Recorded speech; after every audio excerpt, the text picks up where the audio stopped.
Hello, my name is Lamar. Most of y'all know me as Sneaker O'Toole. I am one of the TOs for Biggie Gaming with the Tekken scene. And before we start the Tekken Top 8, I wanted to do a moment and a tribute to one of our players. Linnell, also known as L Train, is one of the pillars of this community, and not only for his skill, but for how he cares about the community and for the support he gives the community. Now, earlier this Wednesday, his mother passed away, and this is hitting him heavy because it is a heavy loss. So, before we start, we're going to have everybody in the stands stand up. Everybody in the spectator area, stand up, and we're going to have a moment of silence for L Train's mother and show him that this community has his support through this hard time. Also, if you go to his Twitter at ltrain_313, you will see a GoFundMe for donations as well as support for funeral arrangements. Now for a moment of silence.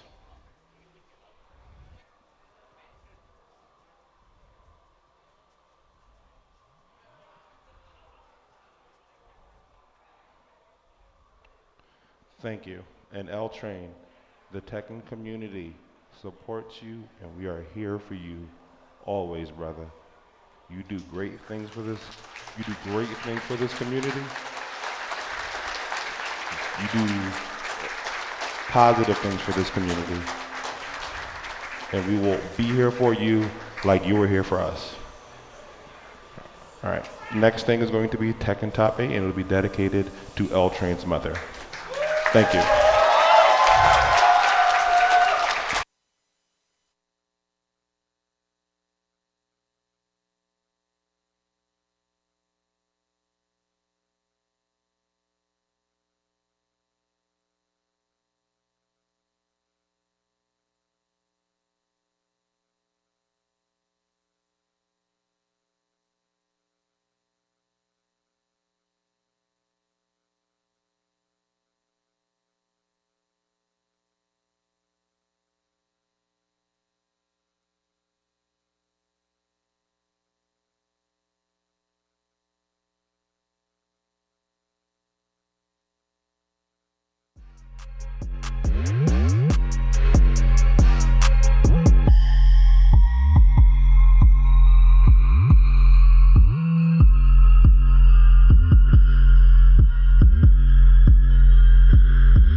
How's it going, guys? Everyone out there, this is Summer Jam 2021. We are here in Cherry Hill, New Jersey, and finally, after many months of online Tekken and all the frustrations of lag out there, we have an experience which we are familiar yet unfamiliar with. We are here for Summer 2021's Tekken 7 Top 8. Now, this is one of the first, if not the first, major event in North America to have online Tekken back.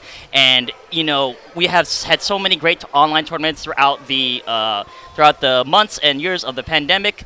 But it is not comparable, really, to what it's like to be here in person. And it is truly something amazing. We got a lot of killers in this entire tournament, not just in top 8, and it is going to be a great freaking time. I'm Pepper Brief Too Spicy, joined by my man, Afronomical. How are you doing, sir? Man, I'm actually just candy apples and cinnamon sticks. From the pools to the top 32, all the way to top 8, there have been some really ridiculous matches thus far. One, I think I can speak for a lot of people when I can say that if there was a fantasy bracket of predictions you thought were going to make top 8, a lot of people's predictions were absolutely busted by some of these upsets. 100%. And what he's talking about there is that one of the most interesting things of this past year and a half of the pandemic Tekken has been the rise of players who normally don't really go out to too many events for one reason or another, have been given the opportunity to grow as players through the online events.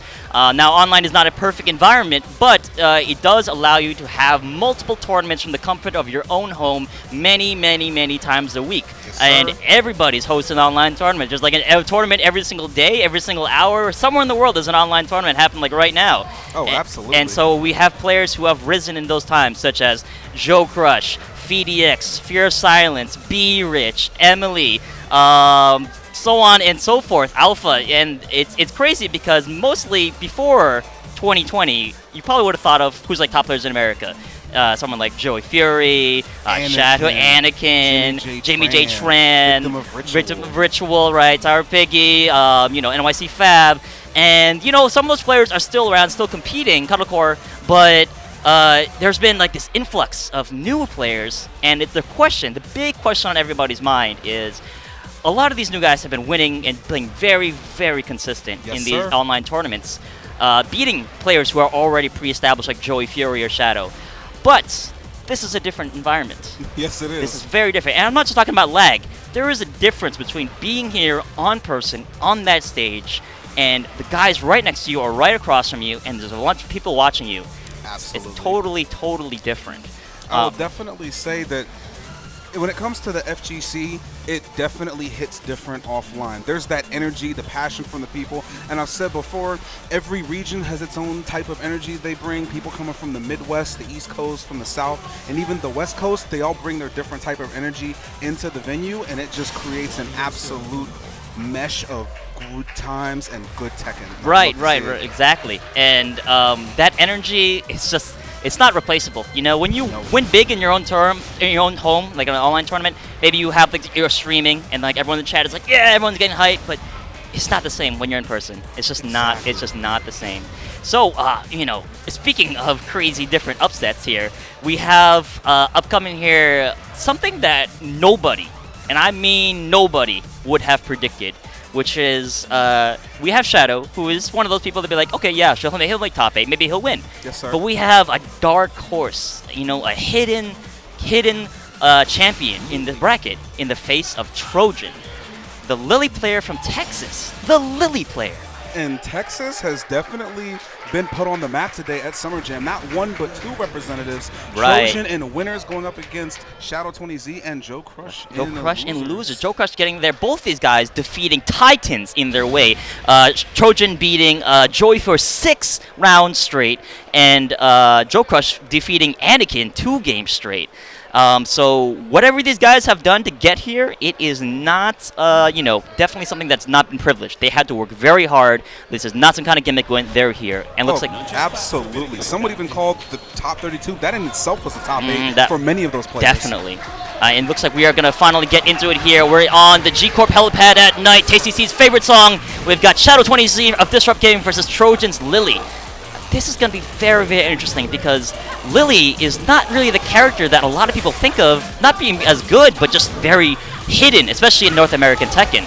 Precisely. Even with the buffs that she had gotten recently, she's definitely a pretty viable character to many Lily mains, but you're very hard-pressed to find a Lily of this caliber at this level. Definitely. And it's going to be a question of, how ready is Shadow for the new Lily? It's not like he's never seen Lily before, but this is the rare time that he's seen a Lily, or anybody has seen a Lily in North America at this level, and a new version of Lily that has, according to Lily mains, been buffed significantly. Here's that new move, down 1-2.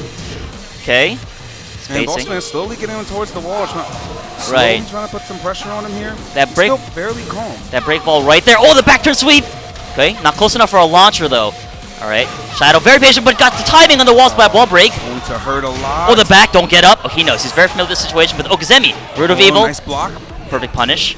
And he's wearing the red dress, so he can make this hurt a lot if he makes the right moves. Oh, that's guaranteed going to be a second hit natural combo. 1 round apiece.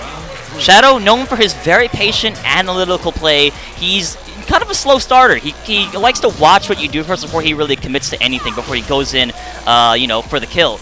But Trojan has been shown to be very solid as well. He knows what he's doing for sure. No, absolutely, and especially Shadow, in which he's quite uncanny in terms of his adjustment. Even in first to twos, he can adjust fairly quickly on the dime to bring it back. Definitely. So his analytic skills are honestly scary to the majority of the FGC. Yeah, Shadow is kind of that meme face. He's got that very blank expression. I'm sure you guys throwing out the resident sleepers out there, but this man, he has a hidden, mathematical genius behind that smug look, not the smug look, the blank look. The man is very calculating, and you can see it in the way that he plays and in the way you see him on stream. He's always thinking, he's always ready to make the move. Alright, so Lily's got a combo here. Not too much of a combo. We've got the down 4-3+4 though. The online Lily special. Clean wall splat. Not too much of damage. Going for Okazemi. Alright, Shadow in rage. Not the worst position he's ever been in either. Claudio's also not too strange from the damage. All spins the rage. Got some Starburst to work with. Oh, the down 1-2. There's the down 1-2. The new Lily poke. And even though Lily had decent low pokes before, the special thing about down 1-2 is that it is both a evasive move because she crouches during it, and it's also fairly quick, which is something that Lily really lacked before, which was low pokes that were effective and were quick at the same time. Precisely. In between that and her pretty effective power, or her effective screw attack from back turn now, definitely gives her a little bit more of an edge in her back turn as well. So she's one of the more viable characters with back turn mix-ups in Season 4. For sure. A little bit weird interaction there. There's that back turn ability, only punishable -10. Trojan on light. Oh, there's the rage drive though. That's gonna hurt. Wall break as well, but wasn't really used that effectively. It's not going to be too much damage for what he needs. He needs something big here. Now he's got him at the wall, so he can put pressure on him. 20 seconds on the clock. Oh, okay, good reaction from Shadow. Even though that was, he traded there, it just wasn't enough to take the game there. It's game 1 going to Shadow, and they're going right back into it, I believe. Yep, right back into the rematch. So Trojan standing up there. We're talking to the crowd a little bit. Oh snap! He's trying to summon the energy. Perhaps. But when you're on the, when you're down a game, I'm not sure if it's the best time to be talking to the crowd. I'm also unsure about just immediately going back into it. So, nice counter with the forward. Smart. It's a new addition in Season 4, much like Ryan Sleepless forward. And once again, getting that wall break, got him at the wall, so putting some pressure on him. All right, the wall's right there, but Shadow trying to trap the corner here, but he's got not a lot of life left. Nice side step, but no punish. Okay, we break those. Spent the red dress again. He's got Starburst. Shadow, one of the best masters of timing in this game. He will literally just pick and choose his battles There's a one, there's a throw. There we go. Picking and choosing the battles oh so smoothly. One of the best in the business at it. He doesn't mash. Everything he does is a single calculated press. Nice hop kick from Lily though. One of the things that Lily made stand out before is her ability to sidestep so effectively. By far some of the best movement in the game and one of the best hop kicks to make it done. -10. Okay. There's the dude down 3. Oh, getting floated. This is going to be significant. She has the wall with the not back quite. turn. Nobody home. Oh, he caught him mashing. Okay. Spinning He's the dead. rage. Yes, he is. Shadow knew that with that way he picked him up from the combo, the scaling would be kind of messed up. It's still not enough. Oh, but he's still just barely there into the low to close it out. Everybody forgets about that. I believe that might be the start of Claudio's 10 string actually. And that is now 2 straight in game 2. Shadow trying to run away with it here. Man's looking very, very comfortable in his element here. Okay. But don't count Trojan out because he's definitely gotten the top 8 for a reason, and he's still been giving him a run for his money. Right. Trojan kind of playing a little like towards Shadow's place. He's playing slow pace. He's not showing that he's uncomfortable with it. However, Shadow has been getting much more reward out of situations. His defense, oh my god, in the back, is just adding up. Okay, no bite on the Scarber's Homeless too. And again with the F4, getting some pacing in there. Slowly trying to back him towards the wall here, but Shadow still perfectly comfortable with wall pressure. Broke the paper low break. Okay, Trojan is running out of resources, and he's running out of time. And the punish. Oh, and the punish. Nobody home, and that's 3 straight in that match. Shadow taking it 2-0 very convincingly.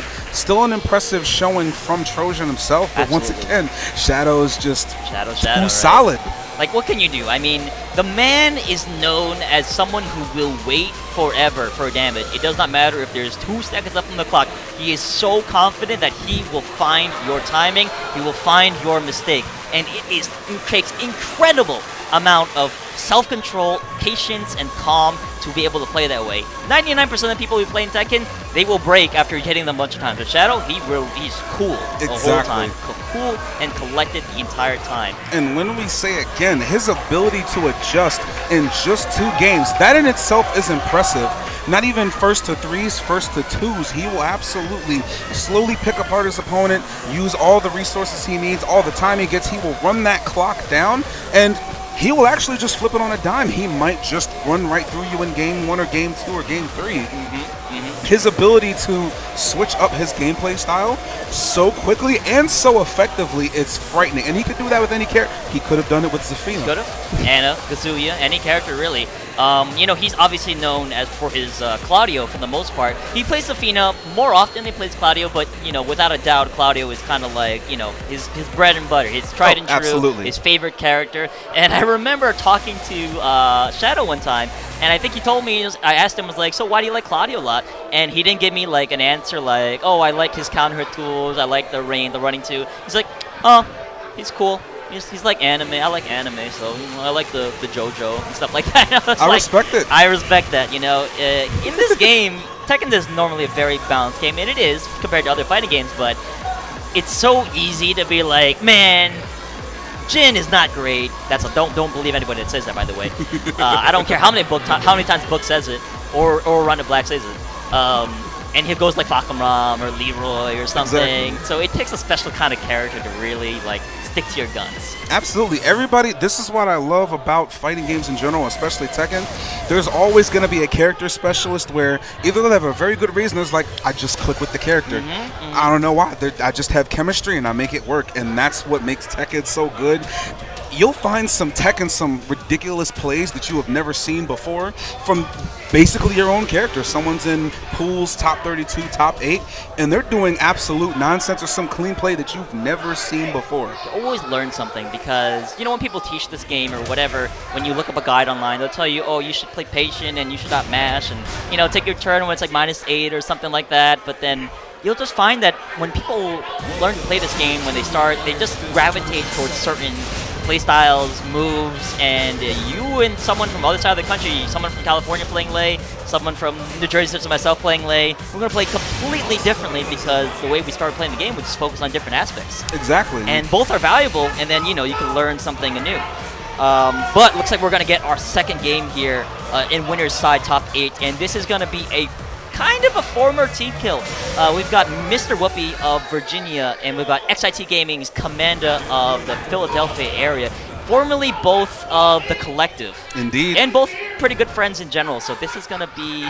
Friends, unfortunately, going to have to spill blood. Yes, sir, but as always, they're going to put on a hell of a show. Right. They have never ceased to give us a hell of a Tekken set, whether in top 8 or in pools or in finals. Right, of course.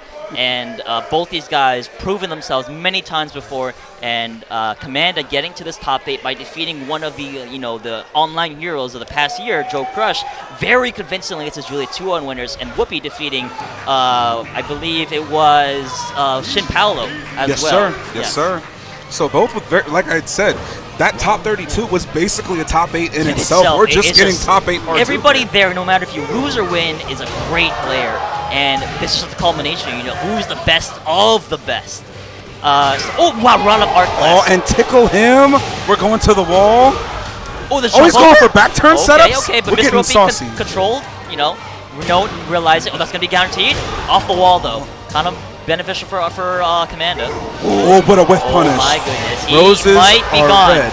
Violets are blue. Violets If are- ever you whiff, he shall forward too. Okay, for those of you who are unfamiliar with Commando out there, and I hope you aren't, he is one of the most, if not one of the best Asuka players in America. In my opinion, he is the best. But he plays Asuka not like your typical Asuka. You've known him for a while. I've known him for a while, and he Absolutely. is so calculated in what he does. Very. And even against, say, Whoopi or any of these other players, he's still a very patient, very slow-paced type of player. So he will, once again, run the clock down very slowly, play that patient game, and he is a whiff punish monster. That Tooth Fairy is his absolute bread and butter, the F2 god. Speaking of which, and that's always been the story of Commander, right? Everybody knows he's the... Oh, that's not that bad. It's only negative 16. That's always been the story of Commander, right? He's always been a defensive master. You whiff against him, you will get destroyed. You block something, he will perfect punish you every single time. Absolutely. But, Asuka has been such a defensive character, and he as a player has been so defensive. So finding offense has always been his struggle. But it's been a continuous story, a progression. When is Commander gonna get good at offense? And I think this version of Commander has been one of the best confidence in offense I've ever seen. Oh, definitely. And especially when the match against Joe Crush himself, he looked very comfortable and in his element going against Joe Crush, against the character even like Julia, which historically definitely oppresses Asuka pretty hard. Pretty bad, yes. But let's see, because Negan, has some kind of things that can make a little bit Asuka difficult for Asuka. There's no parries, Negan's got a lot of range, so it might be a little bit hard to whiff punish him because it's hard to make his stuff whiff. That's something counter guaranteed. Oh, my man's definitely using the push very Oh, 1 plus 2 throw effectively. not breaking. Oh, Rare for Kerplunk, Commander not that's to break a gonna throw. hurt. He has the red dress though, slowly right. backing him towards the wall. Just the poking, the straight up poking. Me knowing Whoopi, and these two have played each other dozens of times in the past, they know that, don't give Asuka a bone. The only way she's going to come back is if you allow it. Counter in the last hit. Oh, of the but 1-1 that's core. a pretty big bone he just gave. Oh, too close to the wall, though. Side axis of Hammerhead, Yeet! My goodness, we're going up Oh, the stairs. snap. Sidewall in the action, though. Sidewall saves lies, still hit him with the falling rain. Rage. Oh, but he wasn't a launcher. Okay. Oh, nice movement immediately. All of a sudden, he's a Another little 1 plus 2 throw. This is going to put an even life. Rage is in play for both characters. Pressure's on. All right, spent it. He's got him at the wall. Okay. Arc Blast. He's trying to get open to duck.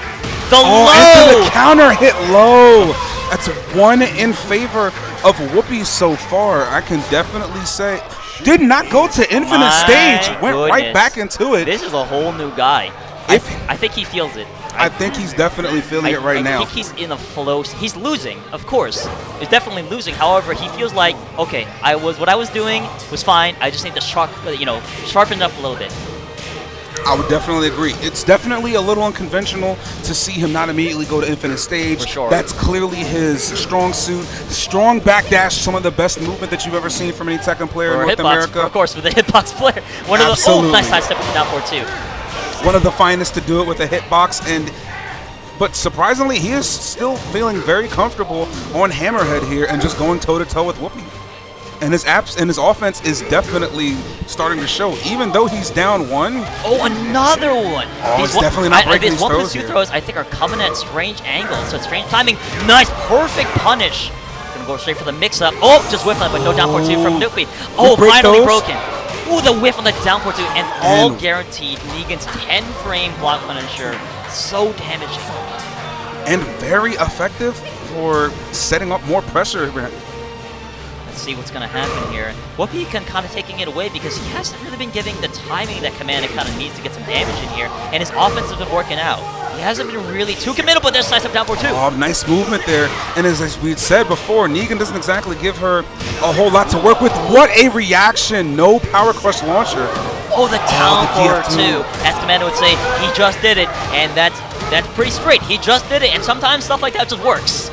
Oh, try to get up with the Arc Blast. Still got him at the wall here. Not where you want to be with a Negan. That's punished, I believe. Nice Yep, punish. standing 2-1. But Whoopi doing a really good job sticking it to Commander, not allowing him to get away from the wall. The pressure's been really good here. Oh, counter Oh, attack. to the counter. Oh, that is unfortunate. Hit confirmed it. Whoopi is trying to take it. He's on the set point here. Whoopi, you know, he has been. Oh, the Oh, punish! he was ready. And this is one of those things, right? You've been doing the mids like the entire match. You gotta know at some point he's gonna be frustrated enough to do a low, and there it is. The Oh, can into the can-cans, though. Sometimes you just gotta be an Oscar player, you know? Yes, Sometimes sir. you just gotta be an Oscar player. The And counter of the 4-4-3. And there's but he dropped the combo. offense is coming out.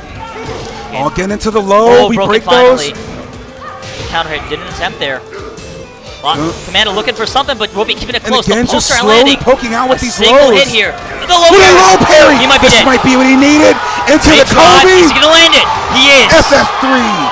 And he's still alive. Now, Clearly this, not going out. this is a crucial moment. Usually in these situations where you are about to win, it's stolen from you, it could be mentally damaging by far. He might have not had a game plan after this, but Whoopi, a tournament veteran, let's see how he adapts. Does he even need to adapt? Is it just one step? Here's the down 4-2. Oh, DF2, and this is what you need. Sometimes all you need is just that one round to get your momentum going. It looks like he's getting the wheels turning here. Whoopi not willing to duck again. He realizes that, okay, you know, it's fine. I just have to do what I need to do again. Everything will be fine. Keep the game plan. Everything's working. I still have 2 runs down 4-2 Get again. another sidestep DF2. Maybe he's a down 4-2 god, not a forward 2 god. Okay, here's the low poke. Down Stretch 1 plus your boots. 2, Tooth Fairy. The low, not the low, the mid. All The get low. into the low. Dick Oh punch to my deny goodness. the rage drive. This might be what he needed to get the wheels turning here. The pressure. Look at this Oscar offense. Look at this Oscar offense. What is this? Oscar doesn't do offense. He is so gifted. Look at him go. My man's is starting to get it turning for real now. My goodness. Whoopi still staying strong though. Still not committing to anything. Not giving Commander a chance to bite. Still playing very compact. Not many counter hit or whip punish opportunities here. Small Tekken. That's all he needs. He knows all he needs. If he starts going crazy now, he might lose it. Ooh, that was definitely a down 4-2. very unfortunate whiff, but ooh. Right, Whoopi getting a pretty sizable life lead right now. Ooh, again, Down, almost out. went for the sidestep DF2 again.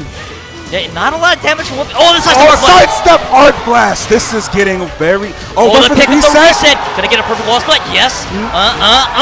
And flipped him on his head. Okay, big whiff with the 4-4-1, but nothing. Oh, Punish. my goodness. Oh, I don't think Did he he did anything. bite? I don't think he did anything. I don't think he did anything.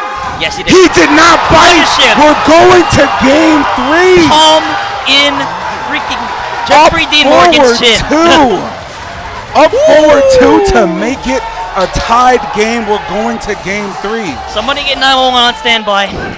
I had too much Red Bull. It's only the second round. I'm second game in this winners top 8. I don't think I can make it. Oh man, I'm I'm already gonna get losing my paramedics on voice. standby. I'm gonna take a quick sip of water. I need a sip too, and not a Red Bull. That's what I don't need that right now. I need to calm down. I need some melatonin. And just like we had said before, they never cease to give an impressive Tekken show. Whoopi and Commander, if you ever see them on stream, it is going to be a hell of a performance every time. Of course. So, you know, I don't think Whoopi played Lemon squeeze. really too bad there because he didn't give Commander too many opportunities. He didn't get launchers, but every single hit was adding up slowly. You know, it was the right way to play against Asuka. However, just one slip up is enough just to give Commander the big life. There's the counter launcher again. Yes, sir. 1-1-4. And as we had said before, very calculating play style, very patient gameplay from Commander. All it took was one Nice sidestep into a launcher to get that damage in there. Who is this man? Oh, the wake up while standing. Okay, block. Not too bad on that. Only -12, I believe. Oh, nice duck. Don't you. Oh, he is absolutely feeling it right How now. dare you respect me with that? You don't think I can't see that? Of course I can see that. Mans is definitely feeling it right now in this game 3. I think Whoopi is going to have to do something here because, you know, he's not playing back. Oh, my Roses are goodness. red. I have to believe that was a missing foot. I have to believe it. Because, I mean, he's not playing terrible, but it's just he's giving too many opportunities. And it's not even like big whiffs. It's just tiny, low-risk whiffs just like that. Such as this. How is he doing it? I don't Mans has understand. definitely turned on the Ultra Instinct Oh here. my goodness, regular throw position to get back on the wall, sir. You're not going anywhere. Arc Blast at the wall. He is feeling it right now. He wants this winner's finals. Oh my goodness. He wants that shadow. Give me it. Give me it. Yee, and Get in falling here. rain. Come Oh over my here. goodness. You know, go back to EMC. You don't belong here. And what a flip. Oh, almost Okay. went for the Oh my God, the unblockable. decision making in mid-air to realize he's not going to bite on it. Okay, get out of the wall. He knows. Get out of the wall. It's time. All right, but Whoopi's going to do it. He's got a really great position here. Back to the wall. This is what he needs to prevent Asuka. Commander's going away And here. just like that, Whoopi's back is to the wall so Oh, he's quickly. dead. That's it. And That's it. that That's is it. it. Commander going to winners finals. Oh my goodness. My goodness. What can't believe a it. comeback I performance. cannot honestly believe it. Ladies and gentlemen out there, I hope you are enjoying it. I hope you are not tuning the channel to something else because you are missing some amazing Tekken over here.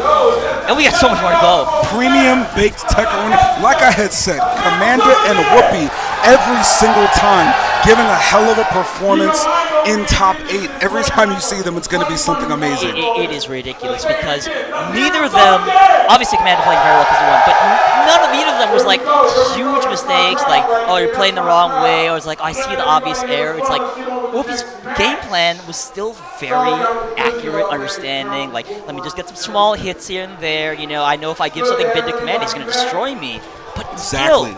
still, despite that, he finds the tiny moments where he could get the big launcher. And every single whiff punish, every single counter hit was huge reward. Not like sidestep, done for like 1-2 or something, which Asuka doesn't have. But, you know, sidestep low hook. It's sidestep launcher, Exactly. backdash launcher, counter hit launcher, maximizing the reward here. And it's like we had said, very clean movement from Commander, being able to control the stage. You've seen how many times his back was to the wall, and with just the quickest of movements, all of a sudden Whoopi has the pressure on his side. Now he's got to figure out how to deal with his pressure at the wall, and that's how we get Arc blasted. No, it's simply ridiculous because, like, like, what, you know, if I were to go to Whoopi right now and tell him, here's what you should have done better, it's honestly like, dude, you just got outplayed. Honestly, like, you yes. weren't playing bad. You didn't do anything wrong. You just played better. There was nothing that he, minus like 1 or 2 whiffs. That was very excellent gameplay. Yeah. Man's just got ultra It's just instincted. the single whiff. It's just you know, like nine solid hits, 1 whiff, just 1 mistake. 1 mistake. It's all he needs.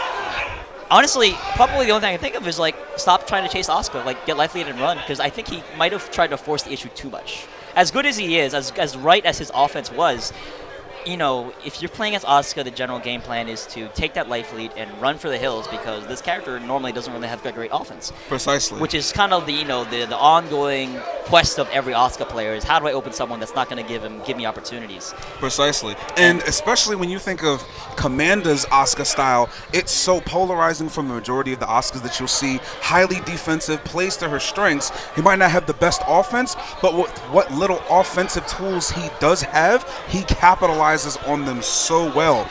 All it took was a simple sidestep and a launch, and all of a sudden, the tide was immediately in his favor. And keep in mind, that first game, that was a very convincing game from Whoopi. Absolutely. And immediately brought it back in that game too, and then just ran away with it in that third game. So 100%, once again, very calculating, very clean Tekken. Like we said, you can't tell me he did really anything wrong except one whiff. They were both in Ultra Instinct. They both were. It's just Commando was cleaner. Sometimes at the end of the day, you know, when I help people with Tekken, I sometimes tell them like, you could do everything right. You could you could understand a character, a player, you know, so well like it's the back of your hand, and you're still sticking to that right game plan, that right place, that you're fully in control of your actions, but you can still lose. Exactly. There's only so much you can do to minimize, you know, the chaos of Tekken. And it's not even chaos. Like, you know, they weren't playing crazy. It's a matter of like sometimes you just make the wrong read. Sometimes you just get hit, and that's just how it is. Or more so, sometimes they just make the right reads. Because honestly, as we said before, there's nothing that he can take that match and say he literally played his best, but Commander just played an ounce better. Of course. Like, that was 100% Whoopi, but that was just 105% I'm Commander. curious if he could have gone to Leo, I'm sure. I'm curious because I think Leo would have had more variety of tools, for sure. Leo is more of a counter hit, kind of like, you know, throw out big moves kind of character. But yes. At least Leo had, like, you know, the down back forward, the sweep, a little better low poke, better tools for opening up someone. But that's neither here or there because we're going to get inside to our loser side, top 8. First round of it, we've got Mac of Buffalo, New York versus Philly Zone, or rather Pennsylvania Zone Ty. Although I guess he's been adopted by Philly. Oh, we claim Philly. Yeah, we absolutely claim. That's our boy. He's close enough, right? That Close is enough. our boy. At least it's not at dirty New Jersey and senses myself. Listen, man, you are right with us. All right. Pepper beef too I'm not even a spicy. South Jersey. I'm more with the New York people, but I appreciate it. I'm like an ambassador. Like, Pepper beef, we kind of claim him for Philly too. He's the boy. I the one and appreciate it. only. So, this is a battle of new school versus old school. Ty started in Tekken 7, I believe no prior fighting game experience at all. Mac started since at least Tag 2 or Tekken 6 at the most. And he has been on a roll in these online tournaments. He enters like every single one, and he's almost always within top 8 or even winning them. Yes, sir, but honestly, so has Ty, top 16 and top 8, and he's a very young soul, only about 18 years old, and he's doing a lot of damage in these brackets. I know, right? Right. Also, we're gonna get first round here from Mac. And if you know anything about Mac, he's an interesting character. He says a lot of interesting things. He has a lot of interesting opinions about things. So you would think maybe as a player he'd also be kind of crazy, but that is anything further from the truth. The man understands Tekken like a scientist. Oh, absolutely. He is definitely one of the finer Tekken players in North America, and very effective with multiple characters from his Bob to his Jack. You even saw his Fang gameplay. I've this even bracket, seen Law, very clean. Jin. He's got a very frightening myriad of characters that he can unleash. And it's weird because he's one of those players where it's like, okay, you pick a character to counter pick, and then you're probably not as good with that character. It's definitely true for Mac as it is anyone else. However, Mac is so good at fundamental Tekken that even if he doesn't understand the character as well as like a specialist would, he has enough of the understanding of Tekken and the tools that he needs to use that he can make it work against any caliber of player. Precisely. And I would also say that's pretty true for Ooh, the duck in the wall. Ty as well, in which he has a Brian, a Craig Marduk as well that he can unleash at any point in time. The back blow and just even out a of the way. Kazuya if he wanted to. So both of these players, oh yeah, he's actually pretty disgusting. He should, actually, no, he's not dead. Yeah, a little bit too kidding for Mac there. He probably should have red rage on the mix-up. The delay, he got him. Oh, just barely! And he's staying alive in game 1. And we're already downstairs, too. I don't know if you know this, but this bottom stage is massive.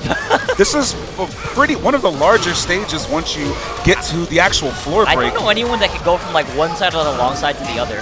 I don't think Julia can, or even I don't think Lars. Julia or Lars could, but that's what I do enjoy about some of these larger stages. Still walls to work with if you want to work your pressure, but still plenty of breathing room where you feel like you can work your game without being constricted. So now the match has slowed down a little bit. First two rounds are very much in Mac's favor. However, Mac Ty with this slight life lead right now and climb back from that third game just barely might not be the momentum. He needs the whole entire thing hitting. I don't know what was up with that. Maybe try to sidestep at the middle.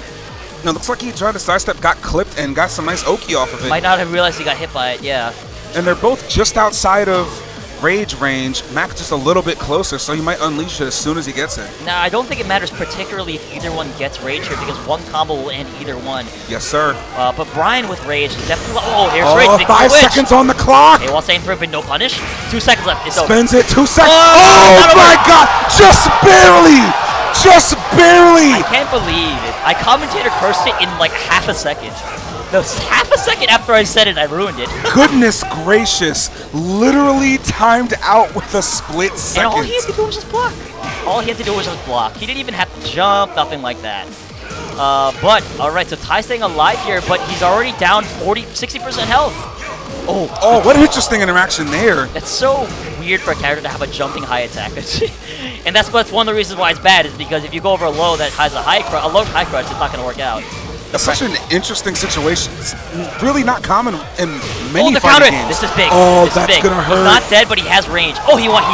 He knew. He had to go for the hard combo to take the round. But this is tough. Oh, and into the jumping one. So that's 1 for Mac. Almost.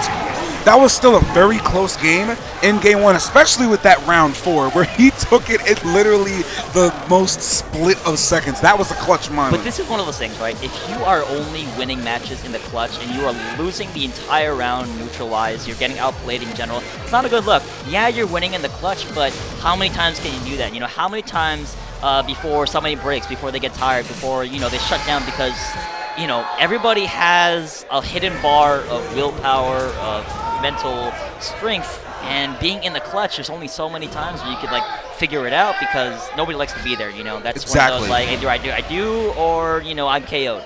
So he's gonna need something big here because if he's not controlling the neutral, it's gonna be that situation every single time. Absolutely, and he has been playing, you know, pretty solid, but definitely has looked a little bit shaky in that first game. But knowing Ty, as young as he is, he's still got a very good mental in this game, so I believe he can absolutely bring it back here. And one of the things that I really forget or even forget about is yes, Ty's new, but he's been playing Tekken 7 since the beginning. The game has been out for about 3 or 4 years now, and now pretty much they have the same level of experience of people who came from previous games.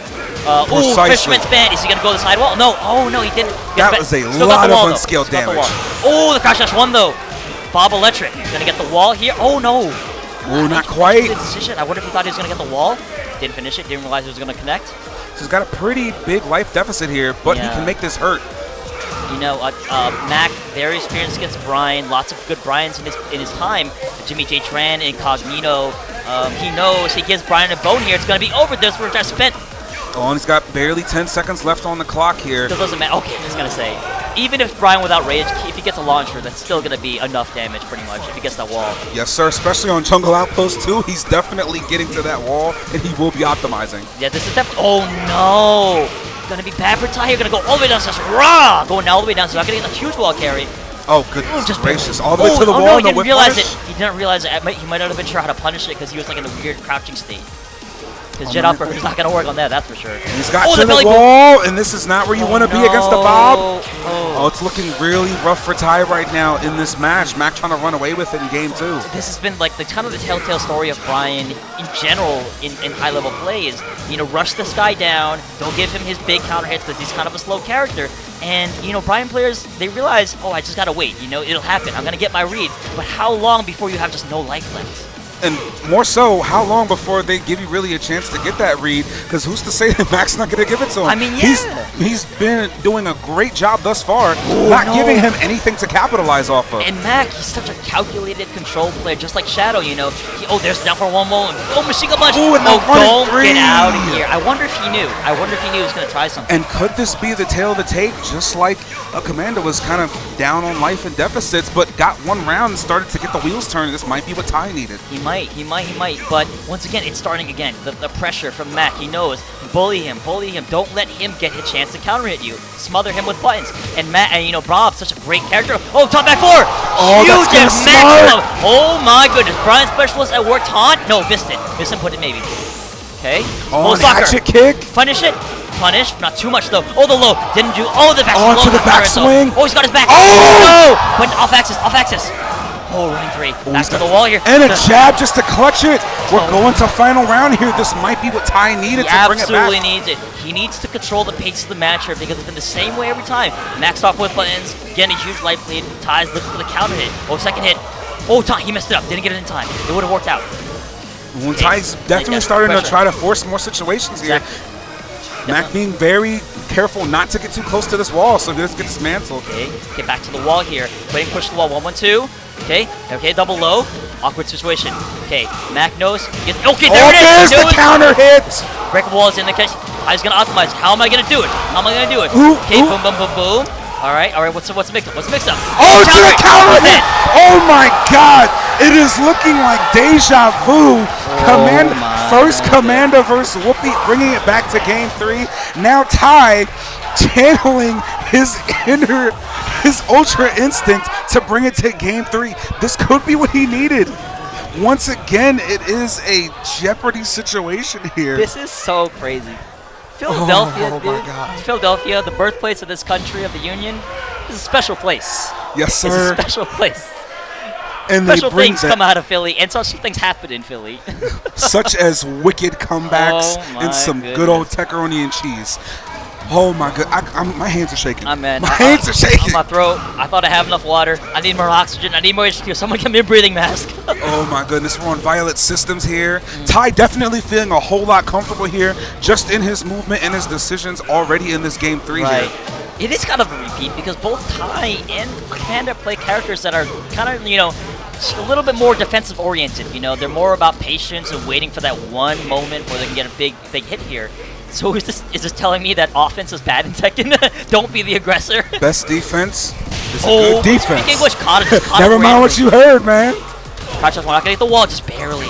Okay, 1-1-2. Still okay for Ty, but even against a counter launcher, he's not gonna get the wall. Oh no, that's bad. Slowly poking him out. That's bad. That's really bad. 60 seconds left. This is really bad. He needs that launcher pronto. He needs to force it. Oh, nobody home denies the rage drive. if I was him, I probably would have started with a little bit more low soccer so we can get some pressure going in there because, but Mac was going to give him the launcher for free. And combos take time, Even if you're doing a lot of damage, oh no, full back to hit. And he's just slowly putting the pressure on him again, slowly back him to the wall, but Ty definitely trying to force some more offense. That's going to smart. So cheap, the damage. It wasn't on scale though, but still just enough.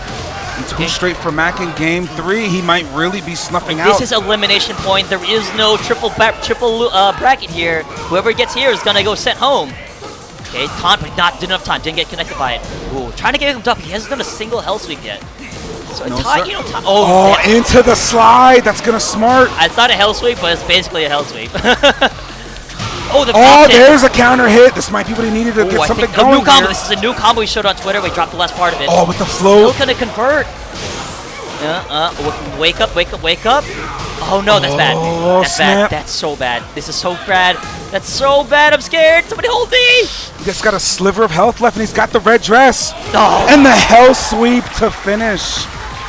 And a valiant effort from young Ty, one of PA's finest, but he's going to get knocked out. A young blood with a future. Truly a young blood with a great Tekken career ahead of him. Yes, sir. Man, I'm shaking too, man. That was ridiculous. That is just by the wire. And I think the adaptation with Mac was so strong there because he knew his game plan was working. And like I said, it was like the clutch situation we were losing where the one moment you mess up is just, it's kind of over. And even compared to Commander, because Brian's combo damage is way higher than Asu's, especially because all of his launchers are counter hits. So yes, sir. It's a situation where you give Brian a bone, he's going to chew it all of his its atoms, And so Mac's adaptation was more pressure, more offense. Get a bigger life lead than I was, but don't be such, a scaredy cat. Just go in, go in, go in, go in. And it kind of worked out for him. He sped up the match. And to the point where Ty really had to force those situations himself, where in game 2, granted, he definitely did a good job at forcing some of that pressure to clutch it out, bring it to a game 3, but Mac absolutely just smothering him, not giving him many chances to get those counter hits in. And at the end, Mac's moving on to the next match. Ty, still a very valiant effort. I know PA's watching. They definitely love to see your performance, man. He is still a young buck, so do not take anything away from that match. He did very well. He's at the age where it's a good time to be good at Tekken because your reflex is in prime, and I don't know what his home situation is like, but usually when you're a little bit on the kid side of things, you got a lot more free time. Exactly. So all that time is Tekken time. So exactly, it's a good time to get really good. I always say I'm getting up there in years. I still got some chops left in me, but it's kind of hard to keep up with some of these kids. Hey, listen, man. Listen, man. Still pepper beef too spicy. He ain't skip a beat yet. Whatever. But Ty is just one of those bright kids out there. I love watching him play. He's such smart play. Absolutely. And very clean play from multiple characters at that. Some Craig Marduk to even his Paul Phoenix. He can make it happen with a lot of myriad of characters at such a young age. I don't think either switch would have been worth it, honestly. I think either one would have been a character that would have been smothered by Bob. Because all of Ty's characters are like big, slow, hard-hitting, muscle men. And Bob is a rush-down boy. He is like in your face, in your face, in your face, in your face, in your face. So it would have been the same way this time. I think the Brian was the tried and true. It was going to be that way no matter what. Oh, you always got to go with Old Reliable. Oh, and speaking of Old Reliable, I'm seeing my Old Reliable on stream, so I got to pay close attention. The way the Kempo Master straight out of Guizhou province in China, we've got Feng Wei, courtesy of Long Island's Be Rich, another one of the pandemic heroes. Yes, sir. Another pandemic hero. We've got Joe Crush of Texas going with, I didn't say what character he picked. What did he pick? My man's went with Geese Howard, baby. Oh, boy. Maybe he learned a lesson from last night with Commanda. Okay, maybe Julia, maybe not yet ready for this. I respect it. Even though his Julia was still fairly solid, man's got to go with his tried and trues. And going with the Howard, and it's so interesting. I always say this about Joe Crush is that he decided to play Geese Howard in the time where everybody pretty much dropped him. One man's trash is another man's treasure. Geese was so good for like 2.5 seasons. Season 1, Season 2, he was amazing. And then Season 3 came around, and Geese got hit with a big Nerf hammer. And everybody dropped him except for Chungi. So, precisely. And Chungi's not really playing so much online anymore, so with the spirit of Geese lives on in Joe Crush, and he's like the last Geese man left in America. and he's making it work. People are reminded why this character is incredibly strong. Oh, absolutely. Joe Crush definitely puts on for the Geese crowd, and if he wants to, the Jack crowd as well. He's got a very solid definitely. Jack, probably one of the finest in Texas thus far. For sure, and don't count B Rich out as well, because he is one of one of the best Feng mains in the country. These two are incredibly fast-paced players and well calculated. So let's see if it's not an upset whether wins either one here, honestly. Me, sir, I of course have to be biased. I'm trying to be unbiased, but it's Oh, the Fang Box gang. Berry! This could Oh, be it. This could be it. Tsubaki That's set up. Actually, This might kill. Oh, That was enough to kill. I think just barely. There wasn't a lot of damage in that combo, but the scaling was good. Don't you Round dare start. with the drop combo. Round start, Tiger Claw wasn't able to convert though. Joe Crush coming off. Oh, there's Oh, a with the parry, that's gonna hurt. That's one of the most frustrating things about fighting Joe Crush is that he will use that parry so liberally, yet he will mix up when he will use it so well, and he kind of the forward four. What a nice slapped counter him with hit. the side of his foot. That F4 has been putting in a lot of work for B Rich in this bracket. Oh my goodness, it's so He's just standing there menacingly, just very comfortable even against the Geese Howard. Oh! And there's the shoulder, blue spark, That baby. has been one of the big risks of the parry is that he does whiff for 10,000 years, so you will die for it. However, what's different about Joe Crush's Geese is that he will use that parry. Oh, and Kenpo step Oh 3 my putting in work God. here. Oh no, drop the combo lane. But when he knows that when you're looking for the parry, he will just keep pressing buttons. If he's -9, he's like, oh, you're looking for the parry, I'm just gonna keep going. And it's one of the most frustrating things about fighting him. Okay. Oh, he got does. hit with the counter. He That's does. unfortunate. Technically, that mix-up is fuzzyable, but it's been a long since anybody has practiced against it. Precisely. Like you had said, there's not really too many high-level Geeses these days, No. so Joe Crush has definitely been putting on for this group, but he's going to test his knowledge here And today. it's not even that the character's bad, it's just there's not a lot of players of him these days. I don't really know a top why. 10 character. Some even said, Geese got nerfed, but he's technically got better just in his tailspin alone. Of course, his combo damage is much higher now, so it basically reinforces the way you want to play him. Yeah, he can't dominate the neutral as much, but when you do something well with Geese, you do it really, really well. It matters a lot. Absolutely, and bringing it back to final round just like that after B-Witch with 2 very convincing first rounds. So let's see here, is B-Rich going to defend the first game against Joe Crusher against the Texan Invader? Counter down 3, one of the best. Oh no! Oh, counter hit, get up, kick on his own. Oh my god, the disrespect was ridiculous there. Joe Crusher makes such hard reads, honestly. Oh, the back 3-4 and the that's hard gonna walk hurt. back. He is so close. Oh, he dropped the combo. Side step 4. Not too much damage here though. Oh, Went for the snake edge. Nobody home, spends it. Okay, this is so bad for him. Oh, the counter hit. Oh, the block. Oh, and the block. He was prepared. Definitely put in a hell of an effort in that first game. Joe Crush taking the first one. I don't really think that there was a whole lot that B-Rich was doing wrong. It just, again, seems like Joe Crush is really coming through with a he's very getting off the clean stage. All right, Geese. he needs a moment. He needs a moment from, that's Stride. That's Young Stride. That is Young Yet Stride. another one He of got the taller. very impressive young players. I believe he's about super the young. same age as Ty and still very I impressive think in this younger. game. I think even younger. Even younger than Ty. I think the boy hasn't even graduated high school yet. He does so much damage for his age in this game. Oh my goodness. I was gonna say that's one of the most frightening and frustrating things about fighting Joe Crush is that he makes so many confident, hard reads. Like he's gonna duck, I'm gonna duck. I don't care how risky it is, I'm gonna do it. And he does it in a way that doesn't get him KO'd like crazy. Like you're playing Anna, you play kind of by the hard read kind of lifestyle, but with the way he plays, his hard read somehow doesn't get him destroyed. And it's so high reward at the same time. It's Geese Coward launches a launch with him. Geese Coward. Geese Coward. I didn't even mean to say that, but I camed up. Geese Coward. How dare you with your non-blocking and your freaking jumps and your your parries to the combos. I will at least say this, Like so. of all of the 2D characters in this game, I would definitely say that Geese is probably one of the more reasonable and respected characters. A lot of people hate Akuma because Akuma plays Street Fighter in Tekken better than some characters play Tekken in Tekken, but Geese can still play very clean Tekken, and if you play it well, then you get rewarded with KOF. I kind of don't like having my lows being jumped, but I'm with you on that. I'd be inclined to agree. It's like Buffalo had said, beware the jumping. Last time I played this man, I had a 99% life lead and I lost to a jump. So It ain't fun. It ain't fun, but you know he's doing his thing, and it certainly worked. He's dead. On max mode spending. I'm very interested as to why he decided to spend max mode that early in just round 1. Now he's not really working with the my bar goodness. in round This 2. is so incredibly frustrating. I mean, like, you want to take your turn, but you don't. You know, the parry is there, but, you know, if you don't take your turn, then he's going to just keep rushing you down. Oh no, I don't think that's what he wanted. Big whiff right there. Could have had a huge opportunity with that. Oh, nice controlled punish there.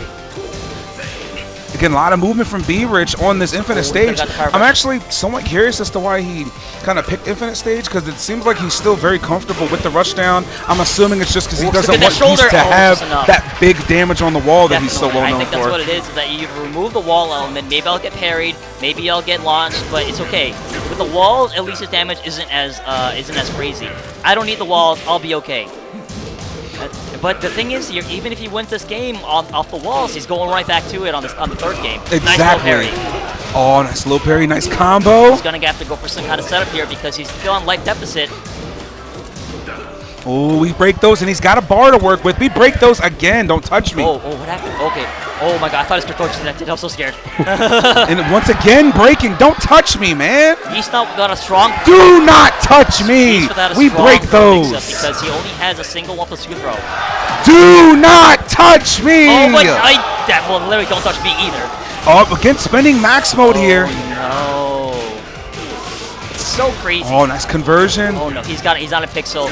He's gonna sit back. He's gonna throw for cookies. Yeah. Oh, yeah. Didn't sidestep enough to avoid. The taunts coming out. He's getting saucy. Joe Crush, you know, young players definitely they feel themselves a lot. So sometimes it's a blessing, sometimes it's a curse. In this case, I think it's a blessing.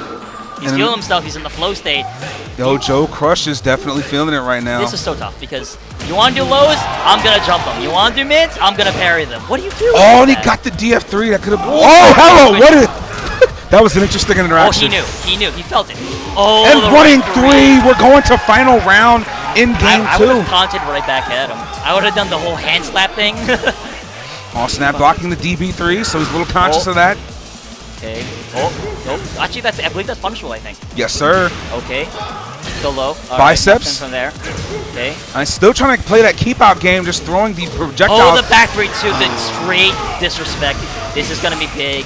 Oh, yep, this is going to be big, and he's going to be able to run up in time. Do a mix-up. No. Keep our bookings. Oh, and again with the back three. And a very, very impressive performance from B-Rich, but Joe Crush going to take it 2-0. Oh, man, that was a heck of a loser's round one in top 8. For sure. I mean, what are you going to do in that scenario? I mean, I could see the gears turning it in B-Rich's head, like, okay, he's going to parry me, so let me, like, bait it out. He got it once, but then immediately, you know, Joker's a smart guy. Okay, he punished me with the parry, it's been annoying him, I know he wants to look for it, so that means if I'm -9, he's not gonna do anything, because absolutely parry. So I don't give him -9, I'm gonna keep attacking you, attack. And then G-Bird's like, oh, he's taking his turn, I should stop him. Boom, parry time. And then it's like, oh, well, let me go low. Okay, he'll take much lows. Joker's like, I'm gonna jump. And then that single jump forward is not just a hop kick. It is so much more than just getting a hop kick. It is like a train of damage. And it comes to a point where it's like, how do you beat that, you know? Especially when he was so comfortable with cashing out that meter. The moment he got meter, he was cashing out in max mode every time and getting that life lead and immediately playing the range game, throwing projectiles. He will do whatever it takes to win. And Fang Wei, as we said, not the greatest approach tools. He definitely can do so, but against a character like Geese Howard, once you're down and have to go in, that's where he's really starting to struggle. I think, you know, maybe Fang Wei... The way I'm thinking of like how you would fight that was something that I don't think Fang could have done, because I think if you knock him down, he can't do what he's trying to do in that playstyle. He can't jump, he can't parry. It's just straight up Okuzemi. Not like Geese has special Okuzemi stuff. So, but Fang not really the kind of character that has like a sweep, like a hell sweep, like not like a like a side step 4, but like a straight up Kazuya, crouch at 4-2. Exactly. So that's a tough one. He's a really neutral-heavy character. He's only but so effective outside of one range, even with some of his approach tools, while standing 1, down back 3. And he doesn't really have too many approach tools that are better than that, say head spring, but it's -4. So trying to get it on Geese Howard is definitely a feat in itself. And, you know, actually, now I'm thinking about it. It's kind of like the same thing that maybe Whoopi should have played against Commander, which is the lane game. At the center of it all, Geese is definitely a punishment-based and counter-hit kind of character. He gets the launches from mistakes because he can't just run up to you and do standing two. Exactly. So if you give Geese less opportunities, if you play more patient, defensive, compact, what is he going to do? Run up down four? Exactly. Run up down two? It's mitigating, but it's just like we're saying. If you don't want to watch Tekken here for whatever reason, there's going to be even more Tekken on September 25th at Go Provoke at Sector X on Route 70 West in Cherry Hill, New Jersey. We've got Street Fighter V. We got Guilty Gear. We got Virtual Fighter 5 even making a big comeback. Virtual Fighter boys, I know you've been lurking in the shadows, but your game is back. We've got Grand Blue Fantasy, and of course, just like you're watching here, we've got Tekken 7. So check out Smash GG under Go Provoke 3 at our website, TekkenXUSA.com for tournament info and registration. You've been for Go Provoke before. How is that? It is a very lovely looking venue. It looks great, especially they do have VR setups if you want to give it a shot. So if any point in time you are in the area and you want to go to one of our locals, Go for Broke is definitely one of the places. It is down the street from this venue at Summer Jam, about 5 minutes away. That's where they had the team tournaments at, and that was a heck of a good time. I heard there it was as well. a good time. I wasn't there for you, but I heard it went down to the wire between Team Joey and Team Midwest or something. I believe so, and I believe Team Joey has actually taken it. I remember hearing that, I think it won off of chip damage from a rage drive. But, that's in the past, and this is the present, because we don't know what the future beholds, and the future is going to be a winner between Mr. Whoopi and Magnificent, or Maxa, or, Roland, giving out government names out here, of Buffalo, New York versus Virginia's own Mr. Whoopi. And man's running the Negan once again. Bob versus Negan. This is going to be a violent one. This is going to be a violent one. Both these characters like to stay up close, but Negan actually may be on the bit of a disadvantage here because Negan prefers to be the rusher down here, and he doesn't really have too many fast counter-hit options, so he might be smothered by Mac's kind of aggressive style. And Mac's not the kind of all-in, I can only do offense kind of character play style, even with Bob. He will wait you out, he will punish you, he will play patient if he needs to. Precisely, but there we go with the explosive offense from Mac here. All right, so let's see what happens here at the wall at Hammerhead. We won on the stage a lot. Yeah, that's because people have been getting hammerheaded with this Negan Oh my goodness, complete disrespect with the power crush. YOLO, I don't care if I die, I'm going to go for it. Maybe it'll work out, and it's not worked out so far. Well, slowly backing him towards the wall now, almost all the way to the other side. Now Mac being really smart, getting some breathing room here. Oop, no break on the homes too. There's 1-4. Negan, definitely a rare character to find a competent main of. There are not many of them out there. Whoopi is one of them. Pokechop's another. Yes, but sir. in terms of people who understand Negan, Mac is actually one of those players because he actually plays Negan on the side, even in tournament as well. And he's very clean with it, so definitely has some matchup knowledge here, so it's kind of an uphill battle for Whoopi, but I doubt that that's anything he can't handle. No, for sure. But we'll see if Whoopi has got what it takes to kind of take out Mac here. Oh my god, duck the bat. Gee, oh my goodness. Man, he is just making all the right reads, just melting that health bar away. The kip up, get off. Yeah, I can't imagine Jeffrey D. Morgan doing that in real life, but there you go. Oh, and immediately he's dead. anti-aired the low. He might not actually be dead because he's doing rage off for quite a bit of life. That's going to hurt, though. Just barely. Just barely. So What's for breakfast? So close. Okay, plus frames. Plus spins frames it. again. Okay, oh. But he home. I understand what he's trying to do there. He's trying to fake the mix-up so he might try to get the hesitate, but Mac just knew that move isn't mine. That move isn't plus. I'm going to mash. Mac's definitely on a roll here in top 8 losers. Looking real comfortable, especially after that very impressive move. Okay. Get the full string. Whoa, misinput for sure. Okay. I got him at the wall. There we go. Full catch 4 whiff. That's such an evasive back low. Caught him in the middle. It's been kind of Mac's game here. Whoopi hasn't been able to get too much here. He's absolutely been either rushing him down or getting a life lead, and again, just backing away. I ain't got to do a dang on thing. What is he going to do here? Because, oh my goodness. Oh, rough one. That may have been a miss-in, but I don't think that's what he wanted. That might have been the most one-sided match of the tournament in the top 8 so far. That is a big problem. That was a very convincing first game from Mac. And, I guess he likes this stage because he went to it against Commando. It's kind of a scenario where Whoopi might be a little bit used to people giving him the bone, giving him opportunities to get a big launcher, or maybe they duck, or he gets a counter hit or something like that. But Mac's so hard to make him make a mistake. He's been so composed, and just in general, that's how he plays. He plays like a scientist, so errors are not common for Mac. And it's not even to say that, again, Whoopi's not playing bad. No. Mac is just playing so clean. He's on Ultra Instinct.